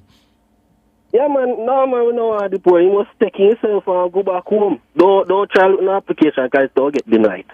Oh, I see. What gives you this confidence that the application of Dr. Campbell for Eastern Westmoreland will be denied? The question still remains. The people at your hometown vote you out. Why we are going to vote for you? You lose by 2,000 votes. Mm-hmm. Why should we vote for you? You know no reason. Because you have PNP down there. Well, no PNP down here, so Mr. Lawrence going to change the narrative down here. So this seat will become a safe seat for JLP. Allah, you know, man, stop fooling yourself. Stop fooling yourself. No, man. All right. See, a man like Danny, a first-term MP, right? He came into politics and he can change the amount of road this man fixed and a nothing normal circle. And it begs the question, what was PJ and Buchanan was doing when they were here? Mm-hmm. The amount of road this man fixed and a nothing normal circle. Mm-hmm. The tax officer did the Darliston, right? Under him, when back in 2015, went there to do my TRN, and the tax office didn't have no photocopying machine. Mm-hmm. They have to left from over there and go, we are Montego Bay. Mm-hmm. And this man come and see the problem, and then go fix the problem. Right now, the tax office is beautiful. Mm-hmm. The road from Darliston to Witton, we can't speak about that road. How much years that road never fix, and it take Danny 2 years or less to go fix it. I put white line tonight. Mm-hmm. I know there's a road in the White House division where the Spark program is going. That the road, we don't call that road, we call that donkey track. Mm-hmm. What was PJ and Buchanan doing back then? Where is those money? Mm.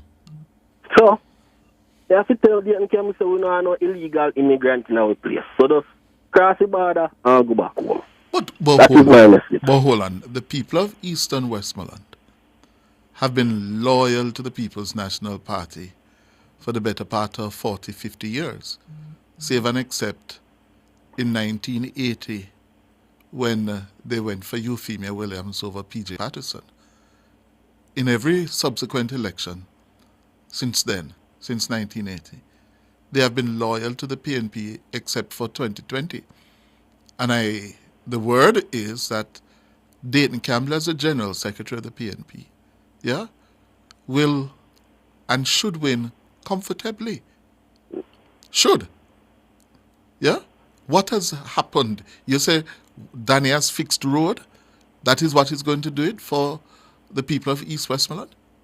Of course, places where road not there. Danny put road there. Oh. Danny is a son of the soil here. Uh-huh. If we beat somebody, make we beat Danny.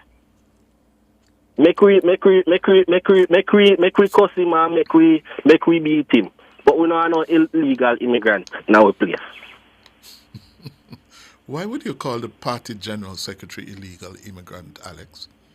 Then Sir Cliff, that's what we say. He's a Jamaican. He's born and grown. No, but he's a Jamaican. He can run anywhere in Jamaica. No, man. No, man. No, sir. No, auntie, man. What do you mean? They can go back home. They can go back a sentence. But why wouldn't you go with him? The man is the general secretary. He is a lawyer. He's a doctor. Yeah? He is an experienced politician. He's the architect of the present-day PNP in terms of its organization. Why you would have wanted who is a stronger candidate than that? If the PNP win and him win, him walk straight into the cabinet. What more you want? Sir Cliff, in hometown vote him out. Yeah. Why did they vote him out? Well, they voted him out. Yeah, they voted for Crystal Lee in Northwest St. Anne. And 2,000 votes. Why you think they in lose up there? You don't know. I may ask. Oh. So, what is the reception like for him on the ground in East Westmoreland? They come at East and Westmoreland and you can count this handful of people. It's like, then they have one meeting and when we watch the video, it's like somebody has say, like Mark Golin, read the room. And they say, comrades, how are you doing? Like, he dead. Oh. Not there for them. Nothing there for them. Daniel do all I work. Not there for them. Oh. I don't know. There for them. We will see on the night of the elections. Yeah, we will see. Yeah, but I can't see Dayton Campbell losing East Westmoreland. Well, so you think I'm going to be wrong? You are wrong, Sir Cliff. Mm-hmm. I can't bet you $5,000. You are wrong. Mm-hmm. I don't have no money, so I bet you $5,000. And you dip on the ground down there. You have nothing to lose then, Sir Cliff. So no. You dip on the ground down there. You dip on the ground down there. Me not there. So I not bet you. The last election, me go bet and run up my mouth about Rhoda and Bunting. I'm have to hang my head and I shame. Me not do it again. Yeah? Danny, I get 25 years down here, so. Or more. Oh, yeah, said to me. Danny, I get it down here, so. And Danny will want down here, so. Danny. Oh, sir. And Labour Party, I will win 52 seats. Alright. You don't talk. Yeah, Sir Cliff, everybody laugh off of me. But where you drink? Everybody laugh. Where you drink? A mad puss pissy a drink? Me not drink nothing. Joking, Sir Cliff. Mad puss pissy a drink. 52 seats. Alright, Sir Cliff. Don't worry yourself. I'll call you on the night of election. Where you going to be on election night? Me? Yeah. I'll be there right home watching it. Where? Where's the home? Bethel Town? Bethel Town. Oh, so you not work for Danny? I have work, yes, but after I finish work, you know that go. I have to work. Wait, what kind of work you do for election day? Sir Cliff, first of all, I start work. I one of the social media warrior them. Oh. Yeah. Uh-huh. Okay. But on the day itself, you're a runner, PD worker, PD captain. What you do? Well, now wait for Danny if he can for put me. Oh, he not confirm where them are put you yet? Uh-uh. Oh. Are you drive taxi? Yes, no taxi. Oh. So, can you have to go, you're not going to need wholly for taxi drivers to get out the voters? Yeah, that I lease. I have wholly for taxi in here. That I lease. Oh, I'm forget to Danny a big bus man. Thank you. Him one wholly per bus. Thank you. Oh, so that's not a problem for Danny. Oh, I hear you. So your prediction, Dayton Campbell will be defeated in Eastern Westmoreland? Yeah, man. As a matter of fact, your application will get denied. We know no illegal immigrant there. All right. What about your business? All You right. need to change your drink, yeah? Take care of yourself. Time for the break. My hands were steady, my eyes were clear and bright. My walk had purpose, my steps were quick and light. And I held firm to what I felt was right, like a rock.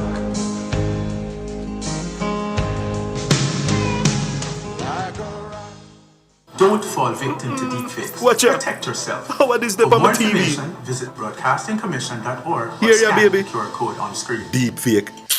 No deepfake can't catch me. Junior, you know say AI can make something will look and sound just like you? One day Junior get a voice note from her granny. Say the food done, the medication done, and she need money urgently. Need money urgently.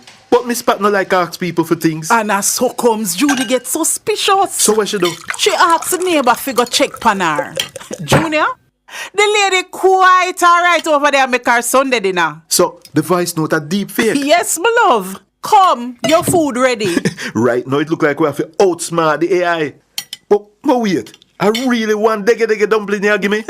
Me I wonder if AI can make one deep fake dumpling for you. To learn more about deepfakes, visit www.broadcastingcommission.org. The Excelsior Community College 5K Run Walk is set to take place on Saturday, May 24, 2025 at 7 a.m. starting at the main campus, 137 Mountain View Avenue. This event is part of our 50th anniversary legacy project and proceeds are in aid of providing financial assistance for students in need. Run with purpose, walk for change. Every step you take helps pave the way for a student's future. Register now by visiting our website www.ecc.edu.jm. Excelsior Community College, 50 years strong and still moving forward. Pulled back here to Liamalu, lets it run. European Champions League history will be created on Saturday, May 31. Marino into Saka, brilliantly done! When Nationwide 90 FM takes you live to the Allianz Arena in Germany for European club football's big night out. The Bayern Munich Stadium in Bavaria will be the staging ground for the last stand. Lamine Yamal skips away from Mkhitaryan. Oh, that's brilliant! The final battle to determine the best on the continent. It is Declan Rice. Oh!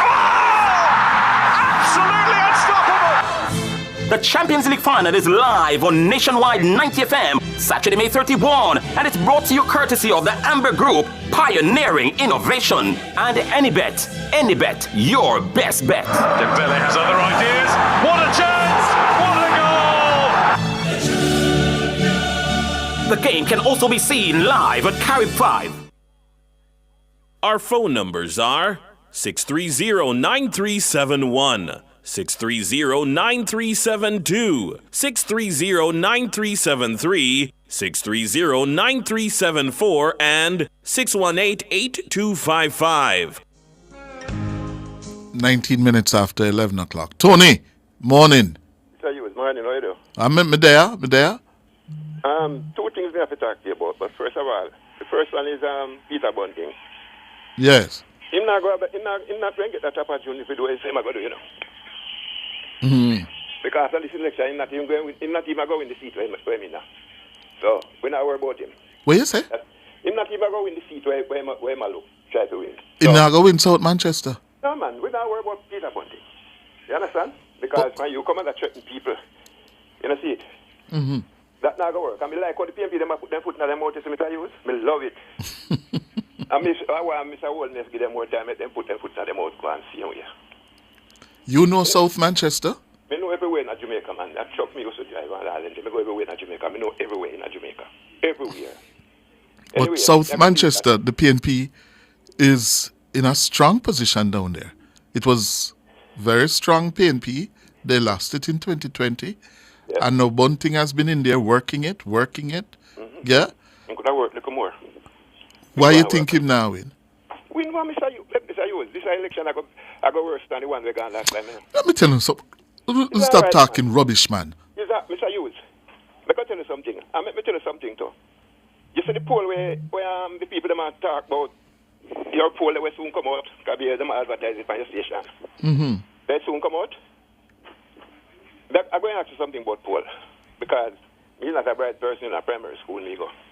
I mean, I understand figures and things. So let me ask you something. When the polls say them do 1,500 people, them poll 1,500 people, you see? Is 1,500 people in every constituency? No. Oh, it's 1,500 people in the whole Jamaica? Yes. All right, Mr. Hughes, me live in our constituency, you see? Yes. Where there is more than 25 communities in my in the constituency of me there. Mm-hmm. So how much people that now? Less than one people in every community? Community, not constituency. Community. Yes. Yes. So that is less than one people in every community? Yes. I mean, it's more than 25 communities. But you see, my friend, listen, this is a science, you know. Yes. Okay, polling is done all over the world. Uh-huh. And, for example, let me take the United States of America. Yeah. Yeah? Yeah. A voting population of about 180, if my memory serves, about 200 million, just under 200 million voters. Yeah. And they do polls there every other day. Yeah, man, I know that can be. And how many people they poll in America on average? No more than 1,000, 1,200. Yes? And enough of them right. And enough of them right. Enough of them right. And enough right. Mr. Hughes, in England, hold on, in England, the pollsters do the same thing. Yeah. A voting population of millions. But in any one poll, you don't poll no more than about 1,500 people max. Yeah. Yeah? We here in Jamaica, our voters list, just under 2 million. Yeah? We poll approximately 1,200, 1,300, 1,400. Yeah? And we get it right. It's all about this. It's all about, I remember Carl Stone when I was doing politics with Carl Stone. Yeah. He said, polling, the art of polling is sampling. Yeah. You get the sample right, meaning the 1,200 people who you choose to ask to poll, they must be representative of the wider population of 2 million Jamaicans. If you can master the sampling, identifying which of those 1,200 people to represent the wider population, you're good to go. That is why you hear we talk about the poll as a margin of error of plus or minus 2% or 3%. It's a science, sir. Mr. Hughes. Yes. CNN did a poll in another country, not United States. Them go and did a poll in another country, right? And when them do the poll, them say the party in power is going to win, and the opposition win by landslide. How you get that? Because like all things that you and I do, and other officials and professionals do, you get it wrong sometimes. That's what I'm saying, Mr. Hughes. If you but for example, our polls in 2020 got it right. We predicted that the JLP was going to win, and we bigly. Mr. Hughes, that never need a poll. Oh. That never need a poll. We don't know if the JLP is going to win. No, that never. All right, Mr. Hughes, what I'm saying. So next week we will come out and say, party B or party A are going to win. You're going to say you're not pay that in mind. No. In a community that have over 1,000 houses, how can you interview somebody and say them a PMP or them a JLP? No, because you ask. Let me tell you, that's another thing I should explain. It's not only about the sampling, but also the questions you ask. Yeah? And what the pollsters do, they ask several questions. Yes. Yeah? To check the integrity of your answers. Yeah. Yeah? So when you tell them a question one, them ask you the question in another way 10 minutes later. Yeah. And they see whether or not it's matching up. But what I'm saying, you want to tell me, say, a community that's having 1,000 people, they're going to ask one somebody. And that one somebody can tell you, them can know how much people, that the 1,000 people who then I don't know if they were, I don't know. That is not my discipline, but I tell you, it is a sampling. And this is proven now. Proven science. Yeah. Data science and analysis. Yeah? Yeah. And worse now we have AI. AI go even perfect it even better. Yeah, Mr. Hughes, but me not think that me not believe in the poll. Me know. So your heart will hurt you next week. No, it's not going to hurt me because if them say GLP, if them say GLP are lead by 5 points, me know them will lead at least 15 points. So why if them said PNP lead by 5? Because PNP cannot lead. Mr. Hughes, PNP feel Mr. Hughes, lead what? Mr. Hughes, not easy, you know. Not easy at all. Let me ask you something. You remember one time you interview Daz, and him saying was building a hospital in Portmore? Mm-hmm. I think it was in a COVID. Yes. So how come now, other day when the Prime Minister go open the place, is a different man at the owner field? Which hospital that? The one where they have Brayton. Where thing that they tell you say him get when Daz tell us say him get everything from and China. Which Prime Minister go open it? Andrew Wellness was the No, one. Andrew Wellness no open up no open that hospital in a Portmore. It's who come over here come open it, Mr. Hughes. Me no know. But me no say no. It not open. It not open yet. It not open yet, sir. Prime Minister was out there talking to the owner and them a big thing out there other day. No. Not the hospital that. No. Can you check it for me, Nora? Did I miss that? You can't tell me. Oh? The man was there. Oh? Well, I am going to check it because that hospital has not been opened yet. Not to my knowledge. Mr. Hughes, but the man come over there and Prime Minister congratulate the man for thing for him do Mr. Hughes. Congratulate Dr. Dawes? No, it wasn't Dr. Dawes, it's another man. Oh, I see. All right, I'll go and check it. I'll go and check it and let you know. Yeah, man. All right. Cool. Good. 27 minutes after 11. Oh, Jean? Hello, good morning, Jean? No, Jean. Yeah? Miss Stewart. Yes, Mr. Hughes. Yes, ma'am. Good morning. How are you, sir? I am good. And you? Better for hearing you. Yes, I'm very good. Mm-hmm. All right, Mr. Hughes, I have two concerns. Yes. I attended an event over the weekend, and it was children's stuff, but it was what? Adult children's stuff. Children's stuff. Yes, I won't say everything on here. Adult personnel were the head of it. And Mr. Hughes, it sick me to the core to hear how these adults deal with these children. It was a shame. I can't understand for 1 second, Mr. Hughes, why you, using you on a broad scale now, want a child to respect you and you're not respecting that child. The breakdown starts with us as adults, Mr. Hughes. We need to set example for the children, and if we don't, they're going to follow the pattern that we set. We can't deal with children the way where some of us dealing with them, Mr. Hughes. It is going to make our society worse than it is now. I mean, the children at the event, Mr. Hughes, when they came to our section of the place where I was, adults were, don't go this way, don't walk this way, go on this way, and they say for walk. Seriously? You don't deal with children like that, Mr. Hughes. One of the little boy, Mr. Hughes, after I finished his event, he was crying. And I went over to him and I said, what happened to you?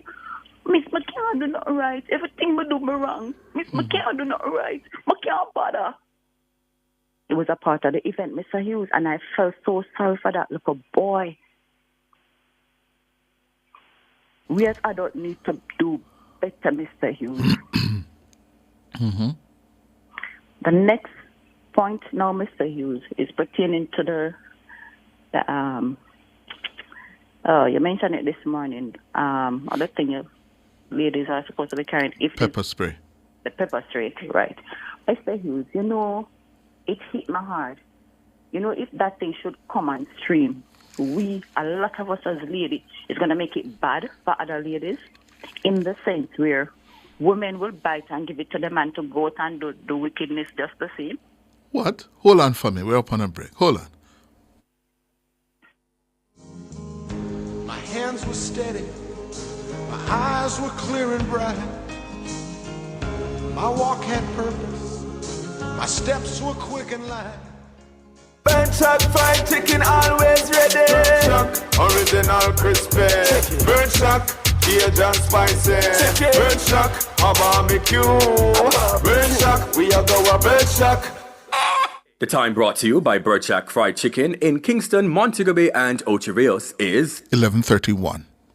Are you ready for something mega? Spend $6,500 or more before GCT, drop your entry in the box and you can win a 2025 Hyundai Tucson. It's the Mega Wheels 2 promotion, April 5th to September 28th. Second prize, a $50,000 shopping spree every month for a year. Third prize, a $30,000 shopping spree every month for a year. Brought to you by Hyundai, Redstone, Heineken, True Milk, Rex, Walker's Wood, Downing, CPJ Daiquiri, and Carryburst. Juice Concentrate. Only at Megamart. Locations island-wide. Megamart. Best value by far. Authorized under Section 58.3 of the Betting, Gaming, and Lotteries Act. Let's feel for something nice for Drake. What is that? Trangback Premium. Trangback Premium. Now available. Trangback and I'm a pack home. Our phone numbers are 630-9371, 630-9372, 630-9373, 630-9374, and 618-8255.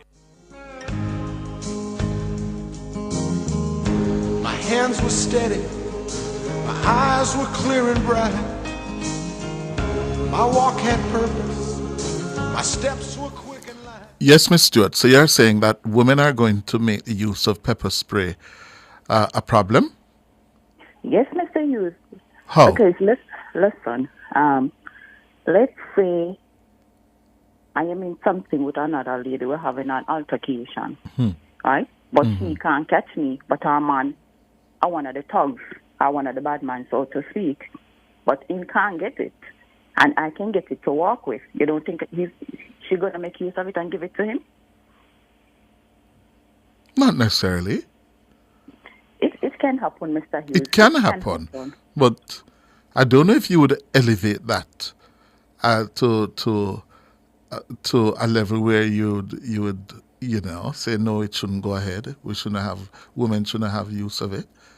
I'm not saying no, Mr. Hughes, but I'm just saying it can happen in that way. Yeah, but these things, but you can't make the bad or the disadvantage of any one thing. Yeah, erase you from doing or getting the good, the overall good from it. You can't do things like that. No. No, I'm not saying no to it, but the thought just came to me, and I said it can work both ways. Mm-hmm. Well, I don't know. But women need it. I support it for women being able to give themselves a chance. Yes, I do. All right, ma'am. Thank you very much. Okay, sir. Good.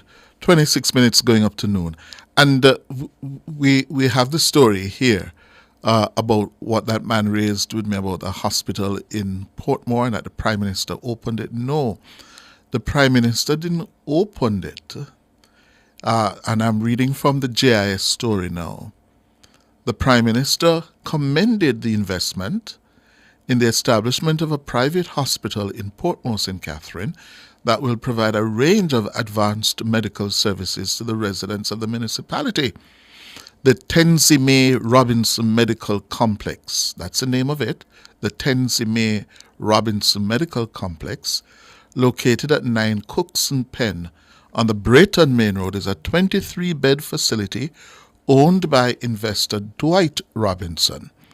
It offers cutting-edge diagnostic imaging services such as computed tomography or CT scan, X-ray, mammography, and ultrasound, and surgical specialties such as neurology, general surgery, and gynecology.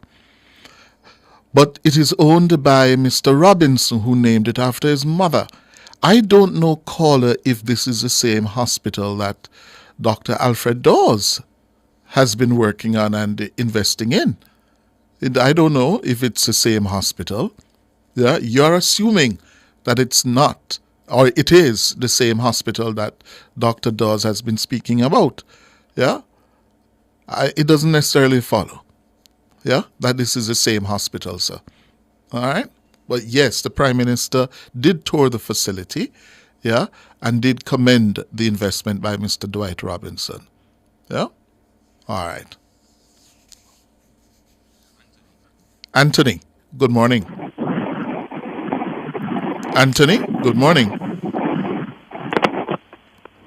Hello, Anthony? Yes, in the day yet. Hello? No. You want to take the break and then come back with me? All right. My hands were steady, my eyes were clear and bright. My walk had purpose, my steps were quick and light. And I held firm to what I felt was right, like a rock. Like a rock. I was strong as I could be, like a rock. All right, we're back with you, Jean. Hello, Jean. Good morning. Hello. Good morning, Chief. Good morning, Jean. How are you? I am good. And you? I'm fine, thank you. I called some time ago about a road in Northwest Manchester, but before I go into that, it seems like the program has changed because I was called in from before 11 o'clock. And I noticed I was behind like 7-8 persons. You know, but first time your producer would, at intervals, come in and said, you know, you're next in line or so. Because I called the other day, you know, and I've been holding for over an hour and didn't get through. Mm-hmm. On credit, you know. Yes. So, you know, at intervals, I think someone, even when you call, they could say, there are 6 persons before you, or... Well, you know, they did come to you, you know, and I did ask, they did put you through, and you weren't answering. Just now. No, before, about 10 minutes ago. Left the phone, okay. Yeah, they did put you through to Jean, and I said, Jean, and you were not there. Yes, and if I was listening to the radio, I didn't hear it. Oh, anyway, yes. Anyway, yes. Call about this road in Northwest Manchester some time ago. Uh-huh. Mr. Hughes, I remember how I ranted when I called. And I told you that the way the road is bad, you have to climb the mats to come down the slippery slope. I remember I told you that not even a donkey I would not ask the Prime Minister for, because a donkey would flip on the road. Every single person in this area fell on this road. Believe me. Anyway, this morning I called back. I said I had to call back because the road is fixed. Mr. Hughes? Who didn't fix it? The road is fixed. Mr. Hughes, until now, it's been fixed over a month now. And even now, I don't believe. It's like, if I don't look outside and see the road, I don't believe that the road is fixed. No, it's just because Mr. Hughes. It's not a laugh. No, they have to laugh after you. No, don't laugh. No, I'm sorry. I'm not take it back. I laugh after you. The road fixed over a month now. Carpet. Yes. And you all know you don't believe the carpet dead on the ground. Outside I see the road or, you know. All know you don't believe it fixed. Because, you know, we were so used to the road and the condition that it was. But no. I'm not laughing when I say it, I'm serious. Anyway, this morning to give thanks to the MP. Who is the MP? Phillips. Who? Mr. Michael Phillips. Mr. Michael Phillips, yes. MP Phillips. Yes. And especially Mr. Wilson, the councillor. Yes. Hail Mr. Wilson, the councillor. Mm-hmm. I give him thanks because I know there are so many roads And they chose this one, and I'm so grateful. Mm-hmm. We, the citizen in the street, is so grateful. What's the name of the area? This is Northwest Manchester, No, the area of the community and the name of the road. Somerset, below the quarry. So the name of the road is Somerset Road? Yes, Brogate Road. Brogate Road. Brogate Road. Yes. Oh, and it's been in a state of disrepair for how long? Oh God, Mr. Hughes, I can't tell you. I cannot tell you. I cannot tell you. Mm-hmm. This is where I was born, and I'm not young. Yeah. I'm young. About 20 years ago. Oh gosh. I'm playing with you. He's in the 90s. Well, 290s. Oh, okay. Well, the government roadwork program is happening, you know, it has sparked now. It has sparked now. Yes? And your road is one of them. Oh God, I'm so grateful. Mm-hmm. And thanks to the MP and the councillor. Mm-hmm. Because they could have chosen another road. Yes. This one. Yes. You know, so I give them thanks. Mr. Michael Phillips. Yes. Especially Mr. Wilson. Councillor, what Wilson is he? Councillor, pardon? What councillor is he? Wilson what? What Wilson? Carl Wilson. Councillor Carl Wilson. And MP Michael name. Phillips being welcomed and told thanks by your constituent. Yeah. For fixing the Somerset Road. You called and you gave Mr. Phillips my number. Mm-hmm. No. Oh. Well, I'm happy that you're in a better place this morning, ma'am. God. Despite the disbelief that you still have. God. Yes? I'm so grateful. That's good. We are so grateful. The residents are so proud. Our spirit is lifted. Our self-esteem has been lifted, Mr. Hughes. Mm-hmm. I can understand. Yeah. When you drive home now or walk home. Oh, Lord. Yes. All right. Yeah. All right. And good for you. Mr. Hughes, for your program. I mean, you know, even though the long wait and the loss of thousands of dollars of credit, but yes, you know, I am happy that you are happy, ma'am. I'm elated. Very well. We are elated. Good. All right. Okay. Good. You're welcome. Okay. Time for the break. My hands were steady. My eyes were clear and bright. My walk had purpose. My steps were quick and light. And I held firm to what I felt was right, like a rock. Like a rock. Delicious meals, poolside cocktails, right on the beach. Disconnect from your daily worries and reconnect with the one you love. There's no paradise like home. This summer, enjoy a romantic all-inclusive escape at Couples Tower Isle, Couples Sans Souci, Couples Negril, or Couples Swept Away from $295 USD per night. Take advantage of this offer today by visiting Couples Resorts at couples.com. Conditions apply. Tune in to Cliff Hughes Online from 10 a.m. to 1 p.m. as we broadcast from the Ministry of Agriculture's Investment Forum, Thursday, May 29th, 2025, at the Jamaica Conference Center. The Investment Forum is one of the many events during National Minerals Week 2025. The Investment Forum, with keynote speaker Honorable Floyd Green, focuses on investment incentives and sustainability. We will broadcast live from the event, giving listeners island-wide front row access to Jamaica's mineral future. Don't miss us as we unearth the possibilities. So tune in to Cliff Hughes Online, Thursday, May 29th. It's the Ministry of Agriculture's Investment Forum at the Jamaica Conference Center. Catch the live stream on our YouTube channel at Nationwide 90 FM Live too. All this and more only on Nationwide 90 FM, the new revolution in media. This broadcast is brought to you by the Ministry of Agriculture, Fisheries and Mining. Furnitureland at 112 Constant Spring Road is Jamaica's premier furniture retailer when searching for stylish and elegant pieces for your home. The time by Furnitureland is... Carmen's time, 11:45. Pulled back here to Liamalu, lets it run.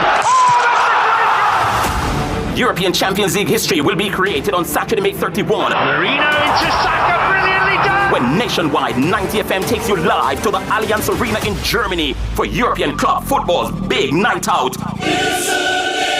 The Bayern Munich Stadium in Bavaria will be the staging ground for the last stand. Lamine Yamal skips away from Mkhitaryan. Oh, that's brilliant! The final battle to determine the best on the continent. It is Declan Rice. Oh!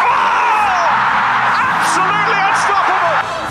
The Champions League final is live on Nationwide 90 FM, Saturday, May 31, and it's brought to you courtesy of the Amber Group, pioneering innovation. And any bet, your best bet. Dembele has other ideas. What a chance! What a goal! The game can also be seen live at Carib 5. Our phone numbers are 630-9371, 630-9372, 630-9373, 630-9374, and 618-8255. My hands were steady, my eyes were clear and bright.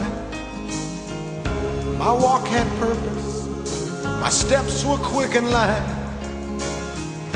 And I held firm to what I felt was right, like a rock, like a rock. I was strong as I could be. 13 minutes going up to noon. Michael, good morning. Hi, Mr. Hughes. How are you this morning, sir? I'm good. I hope you're at the mountain here this year, man. Uh-huh. Yeah, man, yellow fox. Yes. When I time here tell you upon Garden Town Road coming up in a Garden Town, come up in the Mavis Bank here. Uh-huh. The road is bad and fox come and say no go so. Well, big him up, come and see it start fixed. It reached up on the Mavis Bank Road. But it's not really done, but I'm a work on it. You Patching it out. You mean your road start fixed too? No, that no one you tell Fox well my 3 miles of road from Guava Ridge cover Plumstead, no want to work on it, you know, because I'm come like him at the overseer, you know. You say me know him, but I can't really pick him up, you know, anytime he needs to shout me. So which road are fixed? Which road you say are fixed? The main road from Papi, you know, just patching, you know. Yes, yes. From Garden Town go up to in a Mavis Bank. It don't finish yet, but then the panita go on and do a thing, you know. Oh. Yeah, but there is my 3 miles of the road from Guava Ridge to Plumstead, not done panita on the farm road. Mm-hmm. And so be him come like him, the general overseer, you know, but I want to see him overseer this city, you know. Yeah. All right. So he hear you, man. He hear you. Yeah, man. And the next thing, you know, me hear this morning from some program or thing, some fertilizer will come from one of them countries where to give farmers. And turn it over to the politician. Then I mustn't do them thing, man. One politician, it put anything from farm thing is the Minister of Agriculture and Land, you know. Oh. Yeah, coming like say, either Morocco or one of them countries, they send $2 million fertilizer on here. And yes. Instead of rather get out the politician and get out, just word speaking. Let me tell you something, sir. I have not the time to delve into it. But what is emerging is not a pretty picture, because it is more than just the politicians getting it, you know. The whole system of distributing the fertilizer is in shambles. Shambles. Because some of it, a lot of it don't reach the politicians. People at RADA must give account for it. They seem like the people at RADA have been helping themselves to the fertilizer. Yeah? Yes, and them friends, that people get fertilizer and turn it into a business as sale. As I learned, so them open a store, so we, you know, one of them countries and I sell the fertilizer. That's a properly investigated, man. Well, the Auditor General is onto it. She has blown the whistle on it. Yeah, rather needs to be held to account for it. 'Cause clearly, the systems at RADA ain't working. Yes. Yeah, them shouldn't do that, man. No. And the next thing again, you know, me I say the Agro Park have some land, you know, where they must lease to people something like $20,000 a acre to the year and thing. But what I would advise the Agro Park to do, you know, the whole of the land, if you don't even get it leased, the whole right to go in a farming, you know, them to spend the money from the development bank in agriculture. That's them would have things to sell more than buy. Well, I think they're in agreement with you on that. All of it is going to agriculture. And it's being leased for $120,000 a year. That's $10,000 a month. That's good.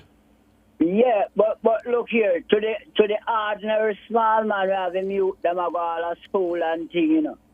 The greatest thing what I want, I don't say it's not the least, you know.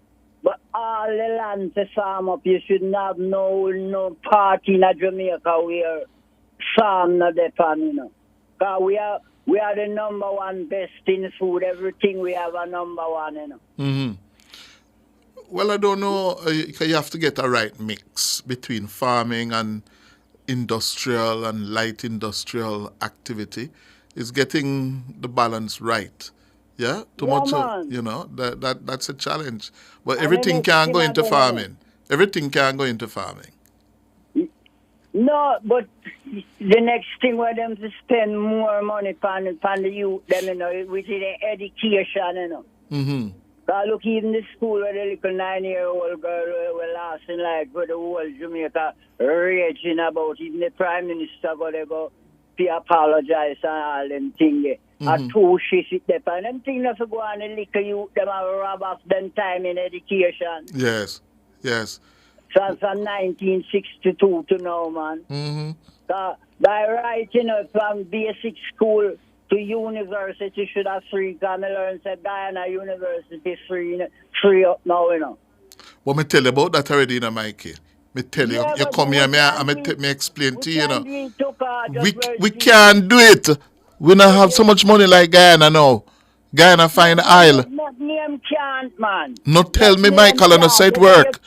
Michael, we practice this kind of argument before and get screwed, you know. Where politicians come and tell you and promise you things that cannot work. No, Michael. No, me not fight. Me just want you understand and people listening understand. You cannot compare us to Guyana. Guyana, the Guyanese government and the country is swimming in oil revenue. They might get billions of dollars. Then we not gonna get it out of agriculture to the same even more. No, Michael. Even more, man. Michael, no. That's not. No, Michael. You're not getting away with it. All right. That is not possible out of agriculture. All right. The last thing within agriculture. Me here where them find some couple pound of marijuana down the country there. And charge them and see what them do with that material when them old people with it. Where them find them with? Ganja, man. Couple pound, like couple thousand pound of ganja them find out someone with and them charge them. So when them charge them and say what the government do with that much ganja where them find value so much money? That's a good question. Them burn them. Then burn it. Then I burn it. Then that should have gone in education. What? The ganja car, look here, it a sell, you know. Oh, you mean the government should have sell the illicit ganja with them seize? Yeah, then it value so much. That's a question. And you know it value so much. You know, sell it, man. I'm trying to produce more. Yes. Extra more and put that in education. Like you said, the ganja money is the education system.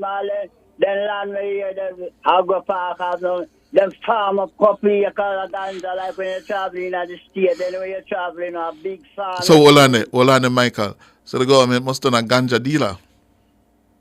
Then they should have them one ganja farm and the government here can remember them threw up some people and give them license, you know. All right, Michael, I get you. The government, the Ministry of Agriculture should have all parish where you know ganja grow good. So have it doesn't have to sell and put that profit in education. Because over 60 years, where the little girl did the primary school that on 2 shift man. Then they step up in a life, Mr. Hughes. By selling the ganja? Yeah, because remember, say you have certain man that you have license can carry it, you have license can plant it, you know. The government should have in big ganja farm like how you have American here and say Florida sugar. Yes.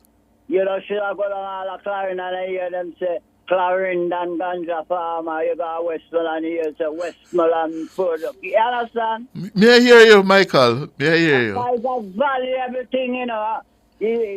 It's valuable. Yes. Them to really invest in it. That's it. Could I invest in education?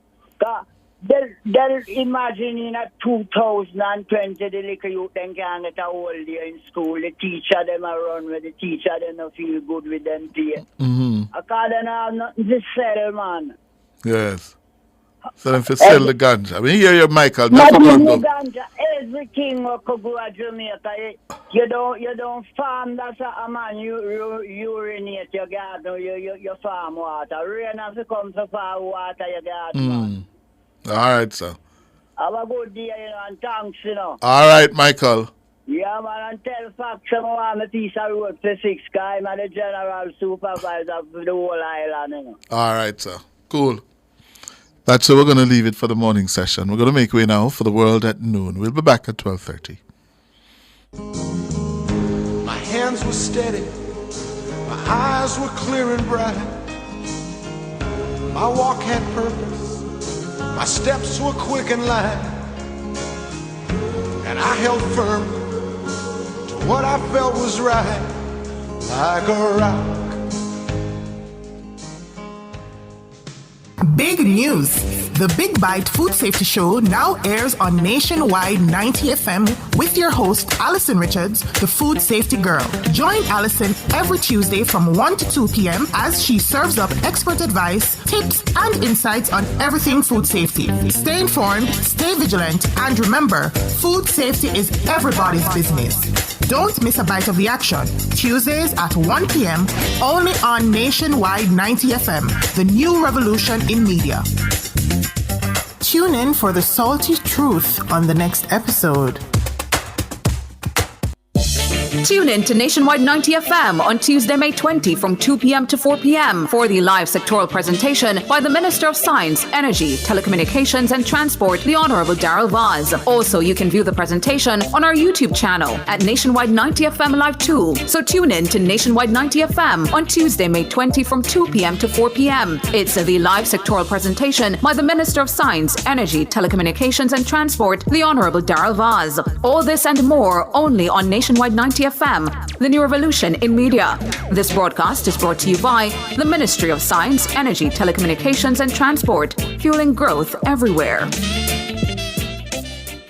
Tune in to Cliff Hughes Online from 10 a.m. to 1 p.m. as we broadcast from the Ministry of Agriculture's Investment Forum, Thursday, May 29th, 2025, at the Jamaica Conference Center. The Investment Forum is one of the many events during National Minerals Week 2025. The Investment Forum, with keynote speaker Honorable Floyd Green, focuses on investment incentives and sustainability. We will broadcast live from the event, giving listeners island-wide front row access to Jamaica's mineral future. Don't miss us as we unearth the possibilities. So tune in to Cliff Hughes Online, Thursday, May 29th. It's the Ministry of Agriculture's Investment Forum at the Jamaica Conference Center. Catch the live stream on our YouTube channel at Nationwide 90 FM Live 2. All this and more only on Nationwide 90 FM, the new revolution in media.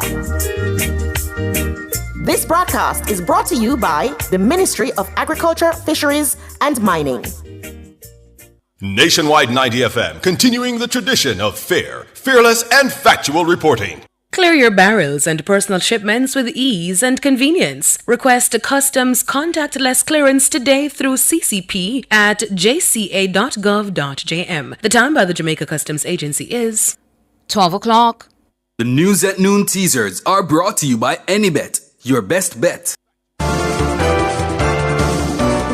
It's credible and factual. The World at Noon on Nationwide 90 FM.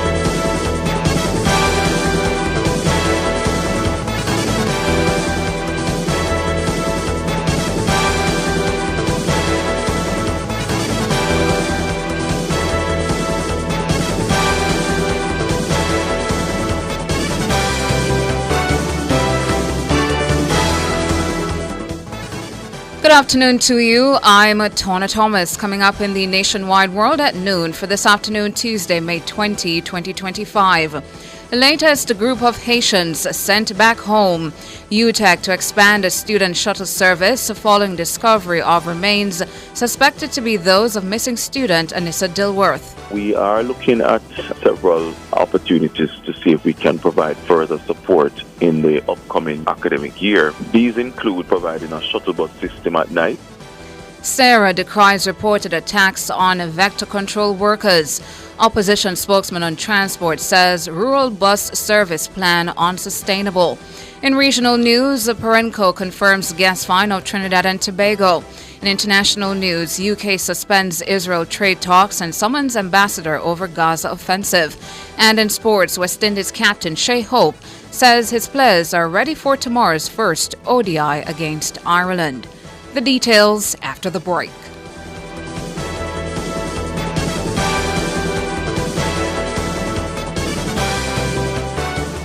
The News at Noon teasers were brought to you by AnyBet, your best bet. If it's news, it's got to be Nationwide 90 FM.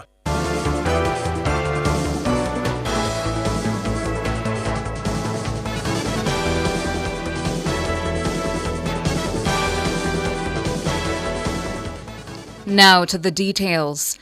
Nationwide understands that a group of Haitians who landed at a beach in Portland on Sunday have been repatriated. Reports are that the group of at least 40 adults and children landed at a beach in the Ross Craig area sometime after 6 a.m. It's understood a pregnant woman who was among the group remains in Jamaica. The group was one of two sent back to Haiti Monday night. Nationwide understands another small group of Haitians who were being housed at Cape Clare in Onoto Bay, St. Mary since last year have also been sent back. The repatriation occurred despite a request for asylum on the part of the group that arrived on Sunday. International human rights lawyer and founder of Freedom Imaginaries, Melania Lane, says the letter was hand-delivered. Ms. Lane urged the government on Monday to desist from what she says is the unconstitutional practice of denying Haitians due process. I haven't been able to speak with them, and the reason why my letter specifically requests that they be granted access to attorneys at law is because, as you know, in the past what the practice has been is to deny them access to legal counsel, and so it's a concerning practice that we've, been trying to address. But I hope that in this case they will be granted that access and that due process will be allowed to take place. Melania Lane, founder of Freedom Imaginaries. President of the University of Technology Jamaica UTEC, Dr. Kevin Brown, says the school plans to expand its nighttime shuttle service for students living close to campus. The university currently operates a service that takes students as far away as Spanish Town and Portmore in St. Catherine. So once they leave our campuses, it is a challenge to keep them safe. However, we are looking at several opportunities to see if we can provide further support in the upcoming new academic year. These include, for example, providing a shuttle bus system at night for students. So depending on the time, we're looking at around, say, after 9 p.m. If students are on campus and need to go home, then we're going to see if we can provide a shuttle service from the campus for students who live around the campus, because most of them live around the campus, Mona, Tavern, and those places, and we're going to see if we can establish a shuttle service for them. The move follows the discovery of skeletal remains believed to be that of missing student Anissa Dilworth. A taxi operator with the company InDrive remains in custody in relation to the suspected abduction and murder of Anissa. The university staged a peace march through the streets of Pepin on Monday, calling for an end to violence against women. Dr. Brown was also joined on the front line by Principal of the University of the West Indies, Mona, Professor Denzel Williams. He says that the incident has led the university to consider other ways of addressing safety concerns and minimizing violent encounters. Other thing that we're looking at, we're a technology university and we're looking at also introducing a security app for the students and staff as well. So that app is something we're discussing now with the computing school to develop, which will have a whole series of security features on there, including a virtual panic button that they can use. So that's something we're going to introduce as well, a safety app. Dr. Kevin Brown, president of UTEC, he was speaking on Nationwide this morning on Tuesday. Meanwhile, Dr. Brown says UTEC will be seeking the assistance of the Jamaica Constabulary Force to lead safety education campaigns at the annual orientation exercise coming up in August. On the weekend, I spoke to the police hierarchy about getting the police involved in orientation, which typically happens around August time for new students, where the police themselves will come on campus and provide guidance to the students on safety protocols, especially when taking public transportation, but safety in general. A lot of these students are from all over the country, many of them from rural parts of the country. So living in corporate Jamaica is a new experience. And so we're going to try and do more to just inform them about how to keep themselves safe. Further, the UTEC president says that the administration intends to evaluate the safety features offered by the different taxi services in the corporate area. So we're going to be engaging with the taxi firms, and we will be assessing what safety protocols they have in place. For example, are your taxis, do they have trackers installed? Do they have panic buttons installed? Does the app, for those that have apps, does the app allow the passenger to share driver details, route details with someone else, etc., etc.? So we will be vetting all of them, and then we will be providing that information to the students. It won't be an endorsement of any taxi firm, but it will provide students with information for them to decide, okay, based on the safety protocols being observed by this particular taxi firm, I will go with this one, So we're going to ensure that we inform the students about what's available there. Dr. Kevin Brown, president of UTEC.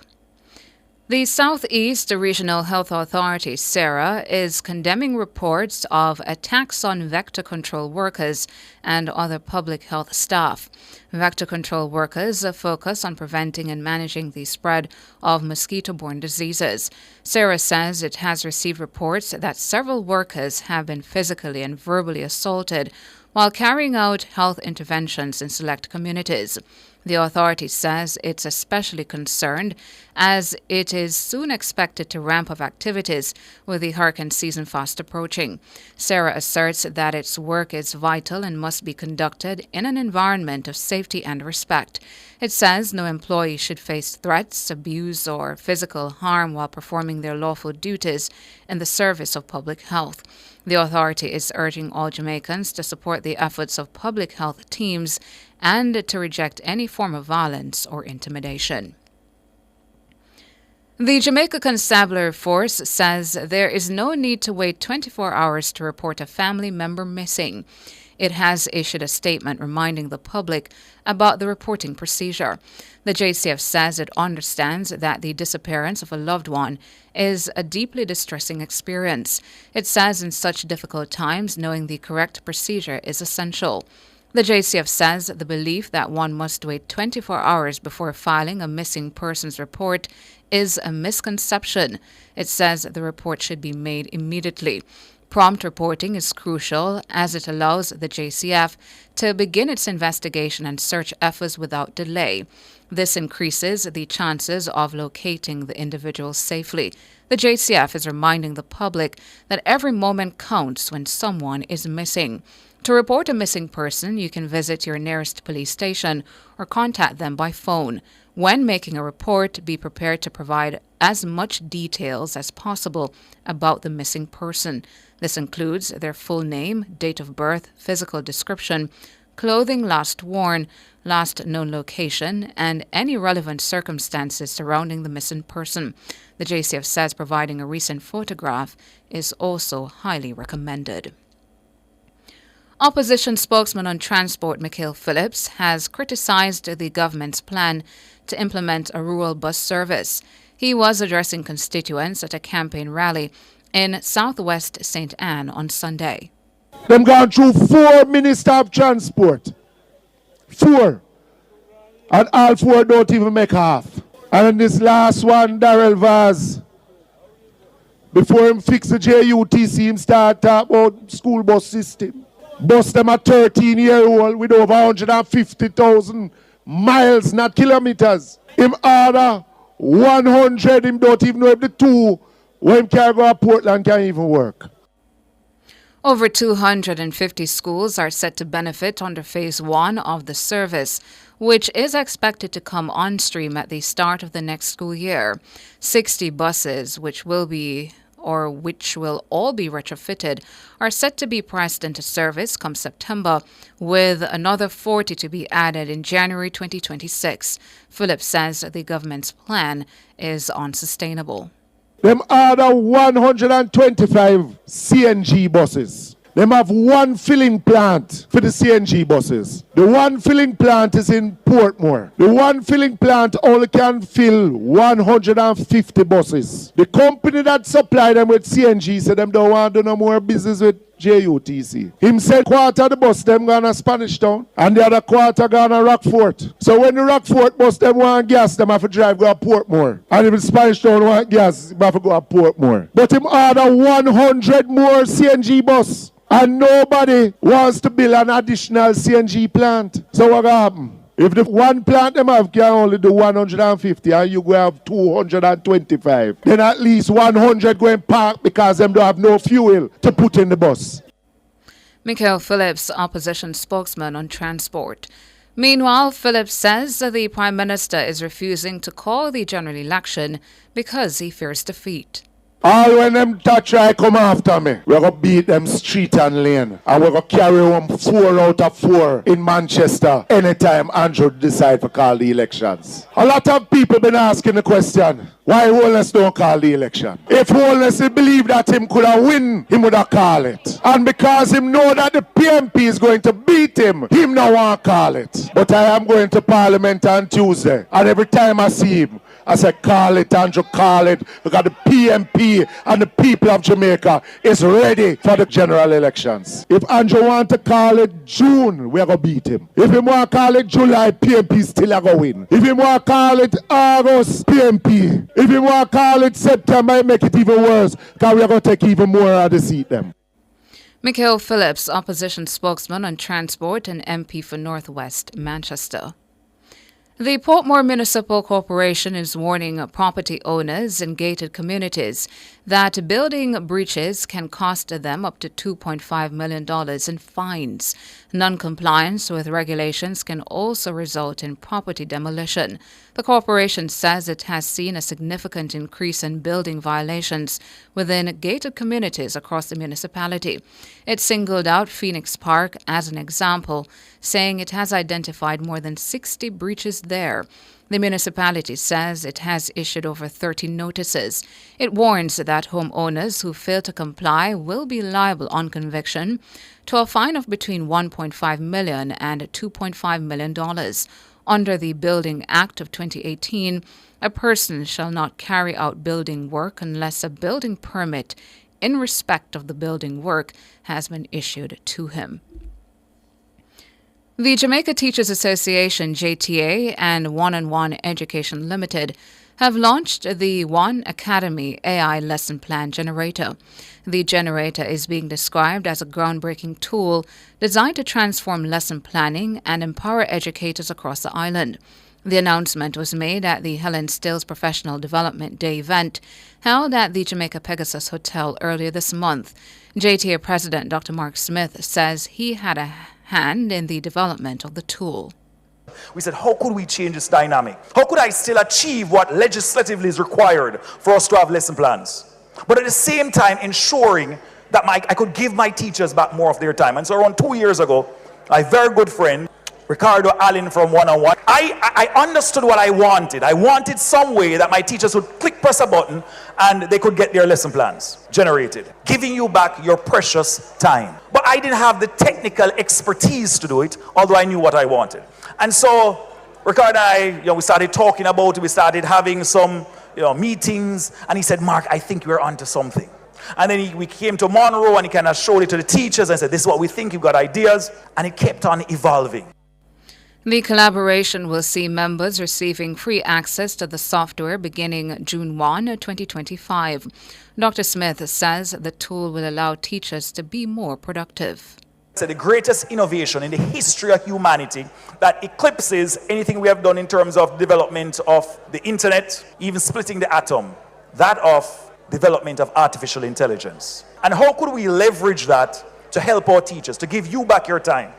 I've said to the Minister of Education, to overcome our smallness, we need to be able to leverage technology. It is trained on the Jamaican curriculum. And so, going forward, we are giving you back as a part of our commitment as a teachers association to help to empower you, to give you back your family time, to give you back time to do your hobbies, to give you back time with just recentering yourself and being you. We are happy to present a gift, ladies and gentlemen, that will keep on giving. Dr. Mark Smith, the president of the Jamaica Teachers Association. In regional and international news, regional in Trinidad and Tobago, Perenco TNT has discovered gas reserves at the Onyx field offshore the Twin Island Republic. Perenco holds a 70% working interest in the field. The company says it encountered substantial natural gas columns in separate geological compartments. The find was made at a depth of 180 feet through successful drilling of a well and sidetrack in the eastern portion of the field. It's a major milestone for the company and potentially for TNT's future gas supply. The company says subsurface data is under review and development options are being assessed ahead of a final investment. International, the British government on Tuesday suspended free trade talks with Israel and hit West Bank settlers with sanctions. The move came hours after the UK vowed concrete actions if Israel didn't stop its new military offensive in Gaza. Pressure from close allies is mounting on Israel, following a nearly 3-month blockade of supplies into Gaza that led to famine warnings. Even the United States, a staunch ally, has voiced concern over the hunger crisis.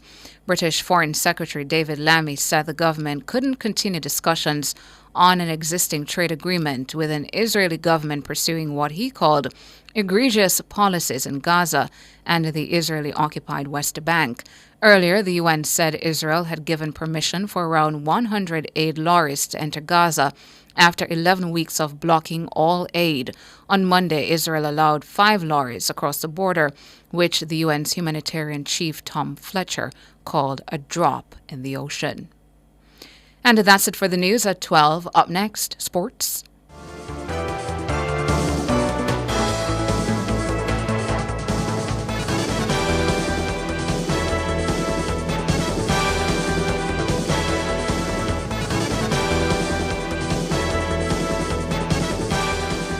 Success powered by learning. The Time brought to you by Sandals Corporate University. Come grow with us is 12:19. Tune in to Nationwide 90 FM on Tuesday, May 20 from 2 p.m. to 4 p.m. for the live sectoral presentation by the Minister of Science, Energy, Telecommunications and Transport, the Honorable Darrell Vaz. Also, you can view the presentation on our YouTube channel at Nationwide 90 FM Live 2. So tune in to Nationwide 90 FM on Tuesday, May 20 from 2 p.m. to 4 p.m. It's the live sectoral presentation by the Minister of Science, Energy, Telecommunications and Transport, the Honorable Darrell Vaz. All this and more only on Nationwide 90 FM, the new revolution in media. This broadcast is brought to you by the Ministry of Science, Energy, Telecommunications and Transport, fueling growth everywhere. Tired of waiting for your ride? Want safety and peace of mind on every journey? Amber On Time is here! With verified drivers, real-time vehicle tracking and panic button with armed security response, your safety is our priority. Reliable service, easy booking, premium experience, it's all just a tap away. Download Amber on Time today. From the Nationwide News Network, comprehensive, up-to-the-minute local and international sports news, this is the Nationwide Sports at Noon. Hello, good afternoon, and welcome to your midday sports report here on Nationwide 90 FM. I'm Wayne Walker. Captain of the West Indies team, Shea Hope, says the players are ready to take on Ireland in the first of 3 one-day internationals in Dublin on Wednesday. Hope says travelling to Ireland early gave the team the opportunity to get acclimatized to the weather conditions. The boys are sweating now in this 13-degree weather in comparison to the threes that we had back in 2019. But the guys are acclimatizing pretty well. I think the few days leading up to the series certainly doing this well. I think whenever you come to these parts of the world, an extra couple of days will always be beneficial for the team. So guys are settling well and we're ready to go tomorrow. And Hope says he's encouraged by the positive attitude from the senior players in particular. I always feel as though I'm ready for any challenge. I raised my standards pretty high for the last couple of years in terms of my prep. I don't only look at the outcome, but the way I train, the way I prepare, I think that takes care of itself. So I don't necessarily believe in form itself. Yeah, the boys are doing the same that they've been doing for a couple of months now. We just settled in nicely. I think as soon as they got off the plane, you could see the hunger and the drive to continue where we left off last year. So it's just important for us to ensure that we understand what the goal is. And we all know this. So, yeah, the preparation has been going well, and all the senior boys in the squad now still continue raising their hand in the dressing room and showing that we really want it going forward. So, good signs. The last time the teams met in an one-day international series was in 2022 here in the Caribbean. Ireland won that series 2-1, and their captain Paul Sterling says he would like to replicate that performance at home. I look back on that series in Jamaica probably really fondly. I think it's one of our best series wins. Certainly, I felt that at the time and hold that quite close. It's fantastic to have the opportunity to try and do that in the next series at home and in our own conditions. But I think the exciting thing about playing the West Indies is it's a unique style of cricket, or certainly has been in the past, where if you miss, the ball's going to go a long way, but you also might try and force a few dots in between that and build a little bit of pressure that way. So it'll be interesting because we've chosen the grounds in Ireland for this and the T20 series that are smaller than what could have been, which might play into their hands a little bit. But again, we'll not look too far ahead, and it could be a different style of cricket that they bring tomorrow. And Sterling says he is not too perturbed at losing 5 members of his squad over the past 24 hours due to injuries. Injuries happen in sport, and I think you've got to look at the positive side of this, that there's going to be a few new faces around, probably getting a look slightly earlier than we had considered, but ultimately getting more games of cricket into a number of different cricketers is going to help us in the long run. So actually pretty exciting after the obvious shock of loss yesterday of Curtis getting injured, but also the door that it opens for not just the balance of the squad but just new faces in general. There should be a lot of energy. That's Paul Sterling, captain of the Ireland national cricket team. National senior women's football team coach Hubert Busby has given himself until the end of the week to know what his full squad will be for the international friendly against the world's number 1 USA on Tuesday, June 3 in St. Louis, Missouri. Busby is still waiting on word from the Passport and Immigration, Citizenship Agency PICA, which is currently processing documents to finalize passports for Liverpool defender Taylor Hines and Ipswich Town striker Natasha Thomas, who has switched allegiance from England. Busby named 21 of the 23-member squad during a Zoom press conference on Monday, and he's now hoping that Hines and Thomas can complete the squad.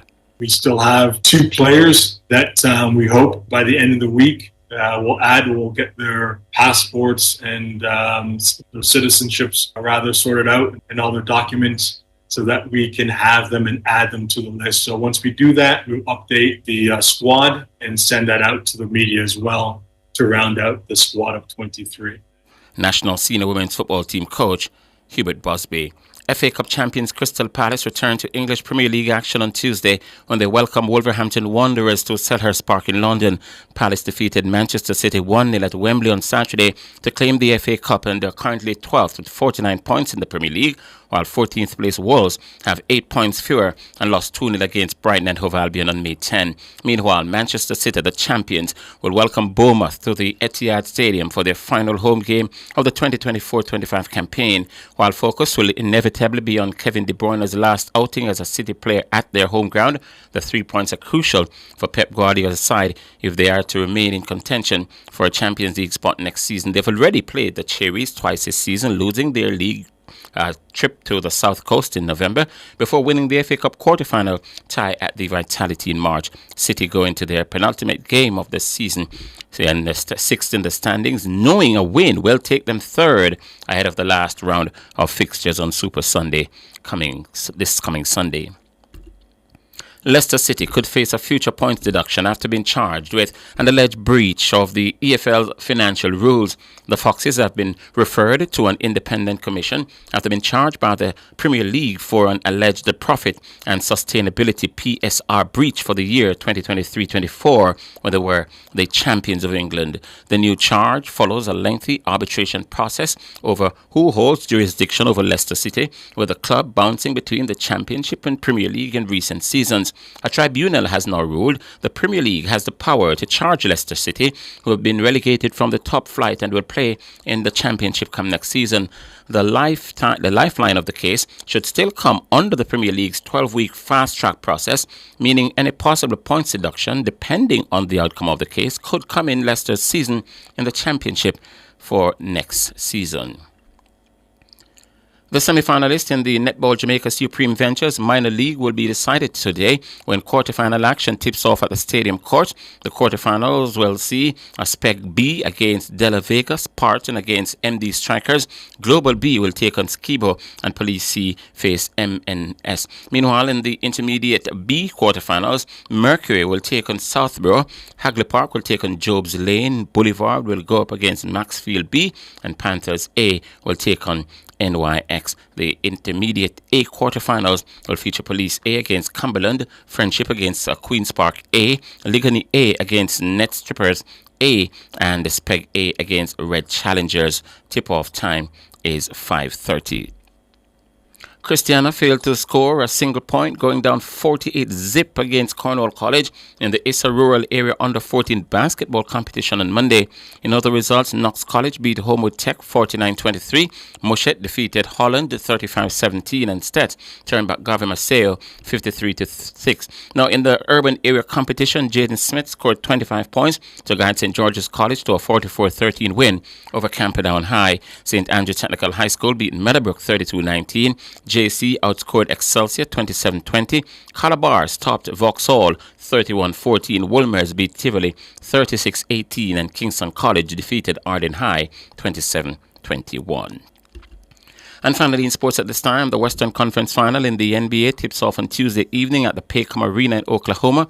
The home team, OKC, will face the Minnesota Timberwolves starting at 7:30 Jamaica time.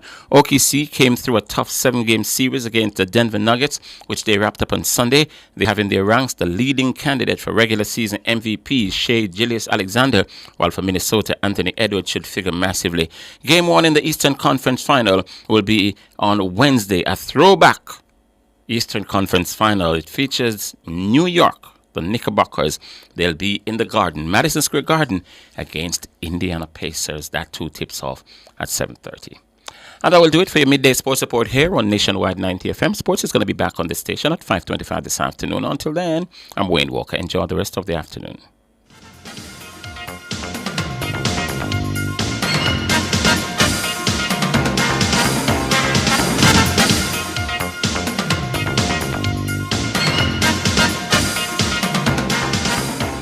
The Live Good initiative is aimed at promoting healthy, respectful relationships at home, at school, and in our communities. Let's return to the days when members of our communities all participated in rearing our children with kindness, good manners, and discipline. Let's respect each other. Let's become our brother's keeper. Let's replace violence with understanding. Let's all strive to live good. A message from the Ministry of National Security.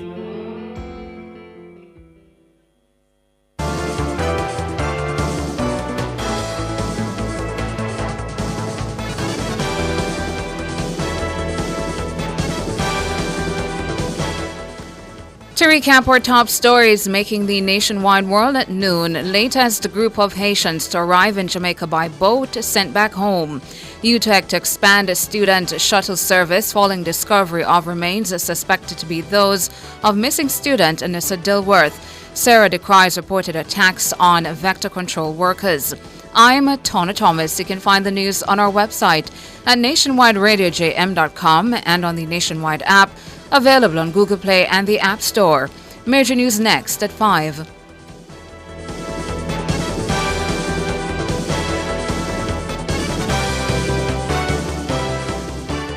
The NWC's amnesty package has been extended. You now have until May 31 to see if you qualify. Call 888-225-5692. The time by the NWC is 12:30.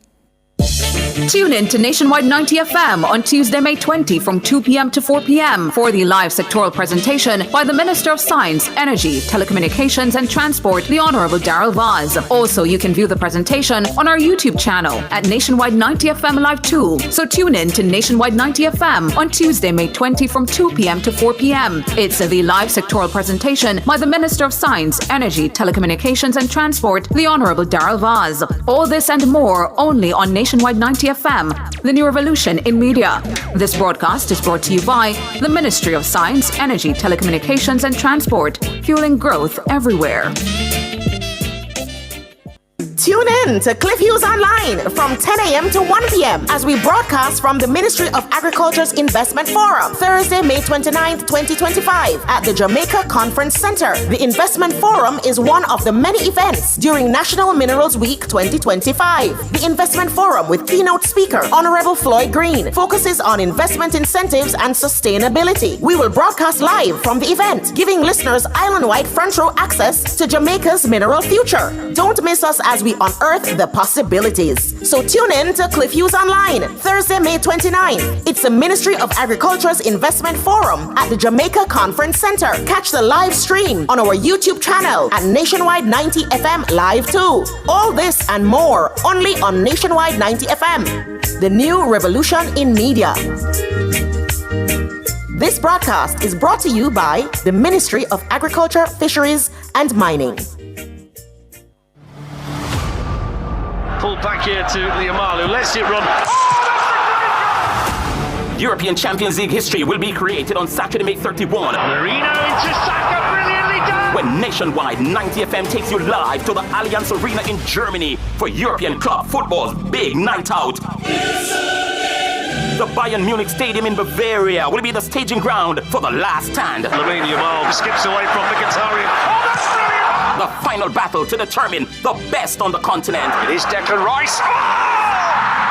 Absolutely unstoppable! The Champions League final is live on Nationwide 90 FM, Saturday, May 31, and it's brought to you courtesy of the Amber Group, pioneering innovation. And Anybet, your best bet. Dembele has other ideas. What a chance! What a goal! The game can also be seen live at Carib 5.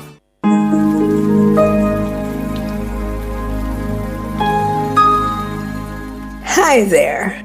Here's some good news for these trying times. Quote, "By God's word, I can see where I'm going. They throw a beam of light on my dark path." Unquote. Psalm 119, verse 105. Listen for God's Word weekdays at 5:45 a.m. and 12:55 p.m. through Oasis. Stop by for a refreshing drink and share a God perspective for the day. Oasis, weekdays 5:45 a.m. and 12:55 p.m. right here on Nationwide, a revolution in media. The rebroadcast of the Oasis can be heard weekdays at 5:45 a.m.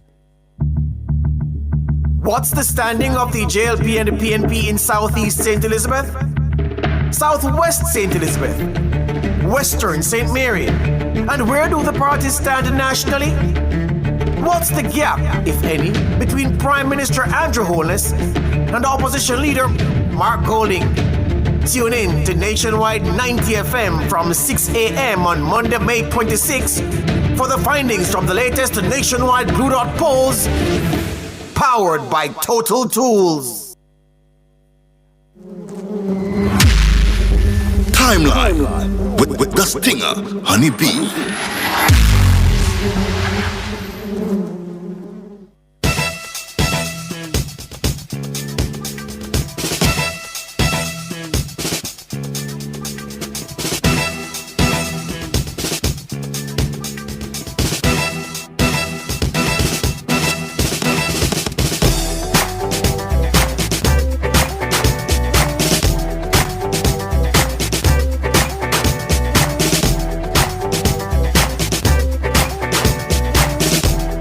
Good afternoon. It's 12:35 and it's all about what's trending now on the timeline with Honeybee. Good afternoon, Honeybee. Good afternoon, Cliff. How are you doing today? I'm alive and well, and you? Oh, very good. I'm happy to see that you're still here with us. I'm fine.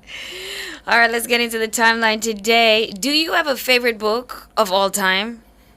I mean, I know that's a tough one because there are so many great books out there. Are you reading anything now? Not right now.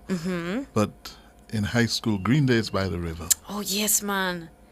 Oh, gosh. The way it was written, it sort of just took you there, didn't it? It just felt like you were in that small community, living their lives. It's a lovely book. You were... I did that book in third form. Yeah? And you were just beginning to know yourself. True.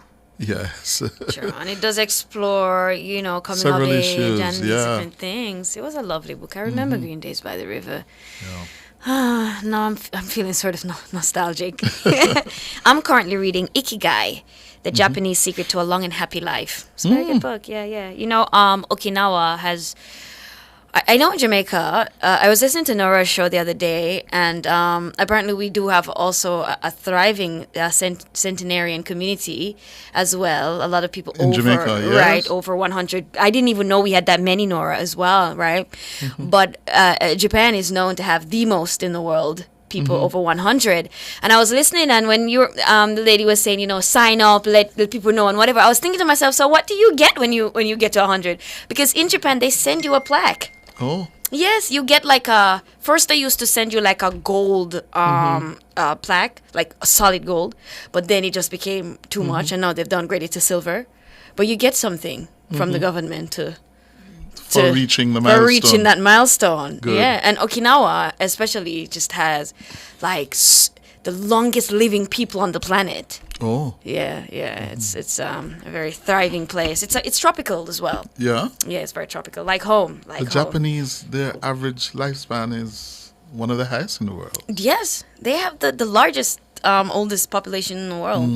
Yeah, man, them live and long. they respect the elderly so much. Cliff. Revered. That's what I'm telling you. They send these people these plaques to show you that we love you. We want to take care of you. If there's anything you need, listen. I'm driving on the street. I see if there's an elderly person walking on the street, and there's a car coming. The car, I forgot over in next side in a bush. They're going the furthest possible way they can get from the person walking on the street. They're going. Them man, they respect their elderly community. Unlike it's very important. We can adopt some of that too. We need to understand that the elderly people carry the history and the stories and the culture. Yep. And in order for us to preserve that and to carry that on, we have to take care of these people. Absolutely. You know what I mean? Yeah. And sit with them. Yeah. And we get tend the to knowledge. write people off after you get to elderly. True. We write them off. You know what? You're not in front of old Monday. Disparage them and disregard them and It's not right. And they have so much knowledge. Yep. It may not be knowledge found in books, but real life knowledge. Yes. You know what I'm saying? Yes. Yes, indeed. All right, so I said all of that stuff to say, Logos Hope, the world's largest floating book fair, is returning to Kingston and Montego Bay this summer. Back in Jamaica for the first time since 2020. The ship will dock at... Logos? Yeah. Okay. So for all the book lovers, Yes. you've got to get down there. It's going to be at the Cement Co Pier in Kingston from July 19 to August 19, so for a month. And parents, you should take the young ones there. Yeah, man. Take the kids there. And the ship will then move to Montego Bay on the 22nd of August, where it will remain until the 14th of September 2025. The Montego Bay location is to be announced because we have to get the kids back into reading. Mm-hmm. And away from the tablets and away from all of that. And, you see it more and more. You see it every day. It's what parents use now to occupy the children's time. And it's concerning, Make them delve into a book. Use their imagination. Yes. You know what I mean? Conjure up worlds. Go within. I think it's such a beautiful thing. And it's a struggle taking place now between books and the use of the fingers. Yes? It's how you twin both of them, because you can read. You can read on your online, on your tablet, tablets. yes. Yeah, but you have to pay more attention. Yeah, man, because it's distracting. As a You parent. probably get a notification there, probably skip that gun, play Roblox. But it's interesting, Cliff, because when I look at it, it's just life taking its course in a lot of ways. Because when books were invented, I remember doing some reading at that time, and people were against it because it meant that they said, no, you don't have to rely on your own memory anymore. And they think, you're just going to lose the sharpness of your mind because now you can just open a book and find the information. When before Wow. that, you had to retain this stuff. Yes. You had to be able to recall this information. So you had to be studious. You had to know these things intimately. And then all of a sudden came these books where you could just read or just find And a look where we chapter. are today. And look at where we are today. AI. ChatGPT. You don't even have to think anymore. Yes. You don't have to. You don't even have to write anything for yourself anymore. You can put it into ChatGPT, and ChatGPT write you an entire essay. Exactly. It's crazy, but it's change. And what can we do about it? Embrace it. Embrace it and find, Make the I best of think, it. the best and fairest ways to use it, and just also to ensure that we don't lose our cognitive abilities with it, because unless you use it, you lose it. Exactly. So Yes. it's all of these things, but we encourage. Can you imagine parenting in 20 years? No, Cliff, me cannot. I mean, no, imagine it. I mean, listen, if I should ever have children, hopefully in 20 years, they'll be out. They'll be like in college or something. You know what I mean? Because it's going to be trying. I'm thinking of my grandboy. Oh, yes, What yes, will it yes, be like by the time he gets to 10? And that's why the home is so very important, and the environment you procure there for your child. Yeah. Because true, when they go outside, it's gonna be a battle. You're gonna have to compete with all of the things they learn there at school, the people they come across, the influences, what their peers are doing or not doing, and they're gonna want to fit in. And what will school be like? What will school be like? Probably very digital at that point. Exactly. Then School might be in your bedroom. exactly. And the funny thing is, I see this ad on YouTube recently popping up a lot, and they're like, "Oh, why are you taking notes? That's ridiculous. Stop doing that. You're wasting time. Do it like this. Let AI, whatever." I'm gonna say, you're even trying to stop people from writing. What is going on? Yeah. Like, there is so much pleasure in But you have the using your technology hand to now, just- write, Cliff. Yeah. That's how you commit things to memory in a lot of ways. Writing it down with your own hands. No one might tell people say, "Stop taking notes." Yeah. Like you're a loser. Just turn on the record and... Just turn on, just let AI just get that for you. It's tempting, It is very tempting because, you want to use the most cutting edge, technology, and you want to be with the times. But And market's more efficient. it is. It saves you so much time. I was listening to the news earlier, and I didn't get who it was that was speaking, but he was saying that he wanted to give the teachers back their time, so they don't have to sit and write lesson plans, and they can just generate lesson plans or access them online easily. So you have like a source, like a system for all teachers to go, and it's just one lesson plan you use across the board. So you need to go. I mean, have to sit down, I think, and I use your brain, and you I can come up spend with more time now doing the methods. True. Meaning focusing on how you're going to deliver the content so that it's most effective. That is and true. riveting. Yeah. You get more time to. I remember as a creative. trainee teacher and as a teacher, the amount of time you spent preparing, writing Yeah. the lesson plans. Because That was- back then you didn't We didn't have computers. Oh. When I mean, they was existed, teaching, but not in the system. Not in the system. To own a computer was a privilege, was it? Exactly. So you did have to just use your hand. Oh my gosh. Long hand, as they say. Yes, them say. Was he? Yes. But you see that sort of thing And the once typewriter. again. We had the typewriter. Yeah, I was just thinking of the typewriter too. Mm-hmm. But it made you, I think, so very intimate with the work. Yeah. So very close to Yes. what you were studying and presenting and teaching that you knew it so well. Yeah. You know. Yeah. Are we going to lose that? It's Possibly. It's likely. It's likely.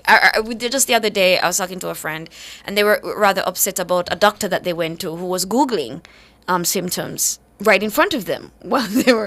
And I'm thinking to myself, at the end of the day, that doesn't inspire confidence. No, it does not. It doesn't. But the truth is, in every discipline, after a while, you forget things and you need to brush up. Yes. But right in front of your patient is kind of, it's a little. You have to do it a little bit more discreet. Yeah, man. You kind of have to just, squeeze and do just whatnot. But then again, let us be real. That doctor would be aware that if you were to Google it, chances are he's going to reduce significantly chances of a misdiagnosis. Exactly. He's going to be able to nail it. Google is going to get it right. We say Google will get it right. Yeah. One thing with Google, and especially now, Google's so many options for days, and the AI now, if you like to know everything you're asking, it's there. Well, so and so, blah blah blah. But it's interesting times, and the more we rely on these systems and technology, as we say, it's the less we rely on our own abilities and our own mind and our capabilities. Because the truth is, to me, I mean, the AI writes well, but I can write better. You think? Of course. When I sit myself down and I really dedicate myself to the task, I'm more it's refreshing and it's different because it's unique. It's from you. Yes. And I mean, the AI is, but the other thing I'm realizing when you use the AI and the chat GPT, you're building a trail. Yeah. That they use the same AI and turn around and say, listen, they feed certain things to you. Yeah, absolutely. Because they say, oh, you were asking me about revolution, to use something. So you're interested in history and politics and whatever. And boom, comes the ads. Yeah. All of that stuff. Oh, man. Well, look at the time. We'll be right back.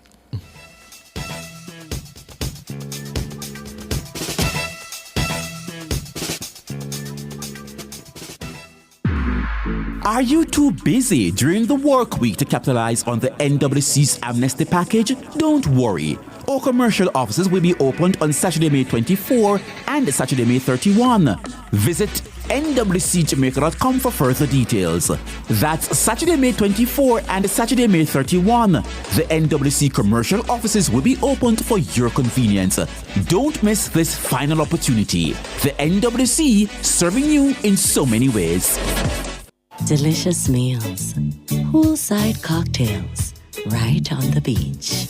Disconnect from your daily worries and reconnect with the one you love. There's no paradise like home. This summer, enjoy a romantic all-inclusive escape at Couples Tower Isle, Couples Sanssouci, Couples Negril, or Couples Swept Away from $295 USD per night. Take advantage of this offer today by visiting Couples Resorts at couples.com. Conditions apply. Tune in to Nationwide 90 FM on Tuesday, May 20 from 2 p.m. to 4 p.m. for the live sectoral presentation by the Minister of Science, Energy, Telecommunications and Transport, the Honourable Darrell Vaz. Also, you can view the presentation on our YouTube channel at Nationwide 90 FM Live 2. So tune in to Nationwide 90 FM on Tuesday, May 20 from 2 p.m. to 4 p.m. It's the live sectoral presentation by the Minister of Science, Energy, Telecommunications and Transport, the Honourable Darrell Vaz. All this and more only on Nationwide 90 FM, the new revolution in media. This broadcast is brought to you by the Ministry of Science, Energy, Telecommunications and Transport, fueling growth everywhere.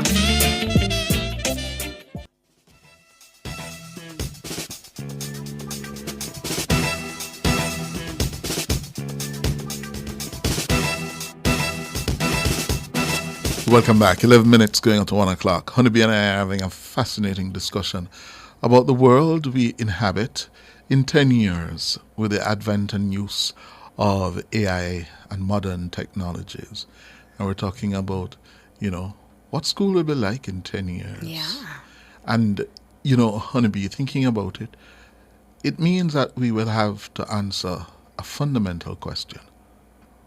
What would be the purpose of school? What would be a good education in 10 years? What would that good look education, meaning to educate your child, the best education. Yes. It has to be about utilizing the technology. Yeah. So how you make the best use of the technology. Exactly. How you make it work for you. For you, yeah. So that you get the best from it. Exactly. It can't be just about learning anymore about, okay, Christopher Columbus came in 1494 on his second trip, he went so and so. No, it's not about recall. It's about how you navigate that space. Yeah. Where Yes. you can deploy and utilize. Yeah? Because we're talking as well, we're all going to have an AI doctor. Very likely. Very likely. We're going to have a doctor who's able to sit there with us and access research and studies and computers all over the globe, Yeah. and come to you and say, hey, this is what they're saying in Geneva. This is what they're saying in Seychelles. This is what Yeah. so-and-so is studying in Italy. And, And tell you. that, That, listen, you're diabetic, Hughes, and you've been diabetic for so long. Yes. This is what is now happening with you. Exactly. And say, there's a clinic in Vietnam that could, this and that, and we can send you there. Right? Listen, it's wow. Interesting times ahead. Interesting times ahead. And one of the most important things I think we will have to teach in the next 10 years, we're going to have to focus on ethics of use. Yes. It's going to be very important because there's good and bad, as we know. And these exams, for example. Yes. What that's going to be a thing of the past. Hey, probably. Just to come out here. Yeah. Yeah.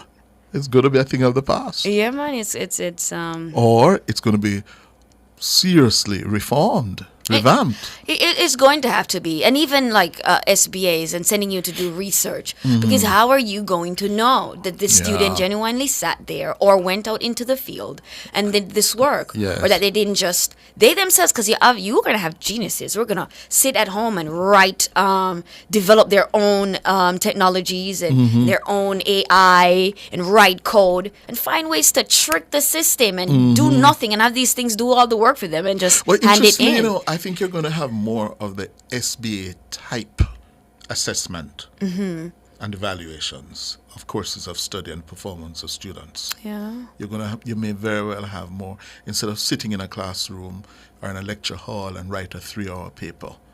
Yeah. It's going to be more about SBA type or your project type. More practical stuff. Yes. We're going to have to send you out there, yes, and have you really, not just theory, but really live through these experiences and then come back with your data and say, this is what we've found and these are the solutions we've come up with and this is how the technology that's at hand right now can help us to achieve these things. Yeah. So. What a world. I'm telling you. The only thing certain now is change. Absolutely. Yeah, absolutely. Change. So it's important for us as we look at the landscape not to fight it because it's inevitable, but to find the best way to coexist and to use it to our advantage. Yeah. To advance not only knowledge, but well-being. Yeah? To advance the human race. Yeah. Yeah. And to create peace and to stop the war. This morning I saw a BBC report on what's happening in Gaza. Yes. 14,000 babies are at risk of dying in 48 hours in Gaza because of the enduring Middle East conflict between Israel and the militants in Hamas. Yes. And you look and this is 2025. Exactly. With all the advances, Yeah? All that we've learned, All all the we've wealth. experienced, all the wealth. And we're still seeing hundreds of thousands of people dying, Yeah. suffering, yeah, being impoverished. Yeah, something is wrong structurally with the system. Yes. Yeah. Yes.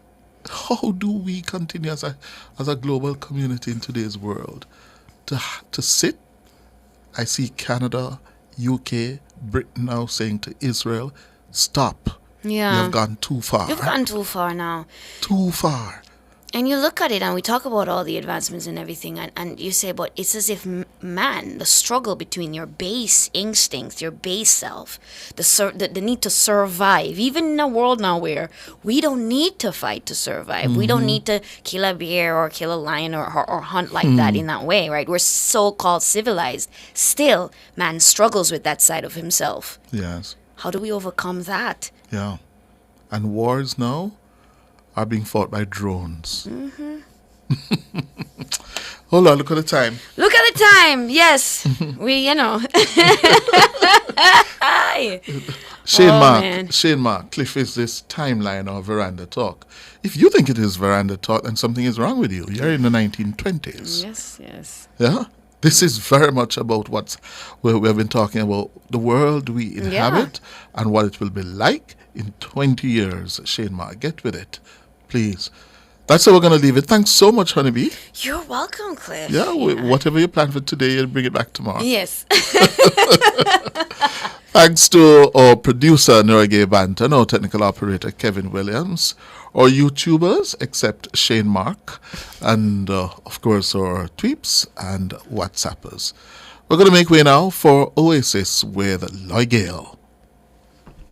You've just heard Cliff Hughes Online on Nationwide 90 FM. Join Cliff Monday to Thursdays between 10 a.m. and 1 p.m. for Cliff Hughes Online. Like a rock,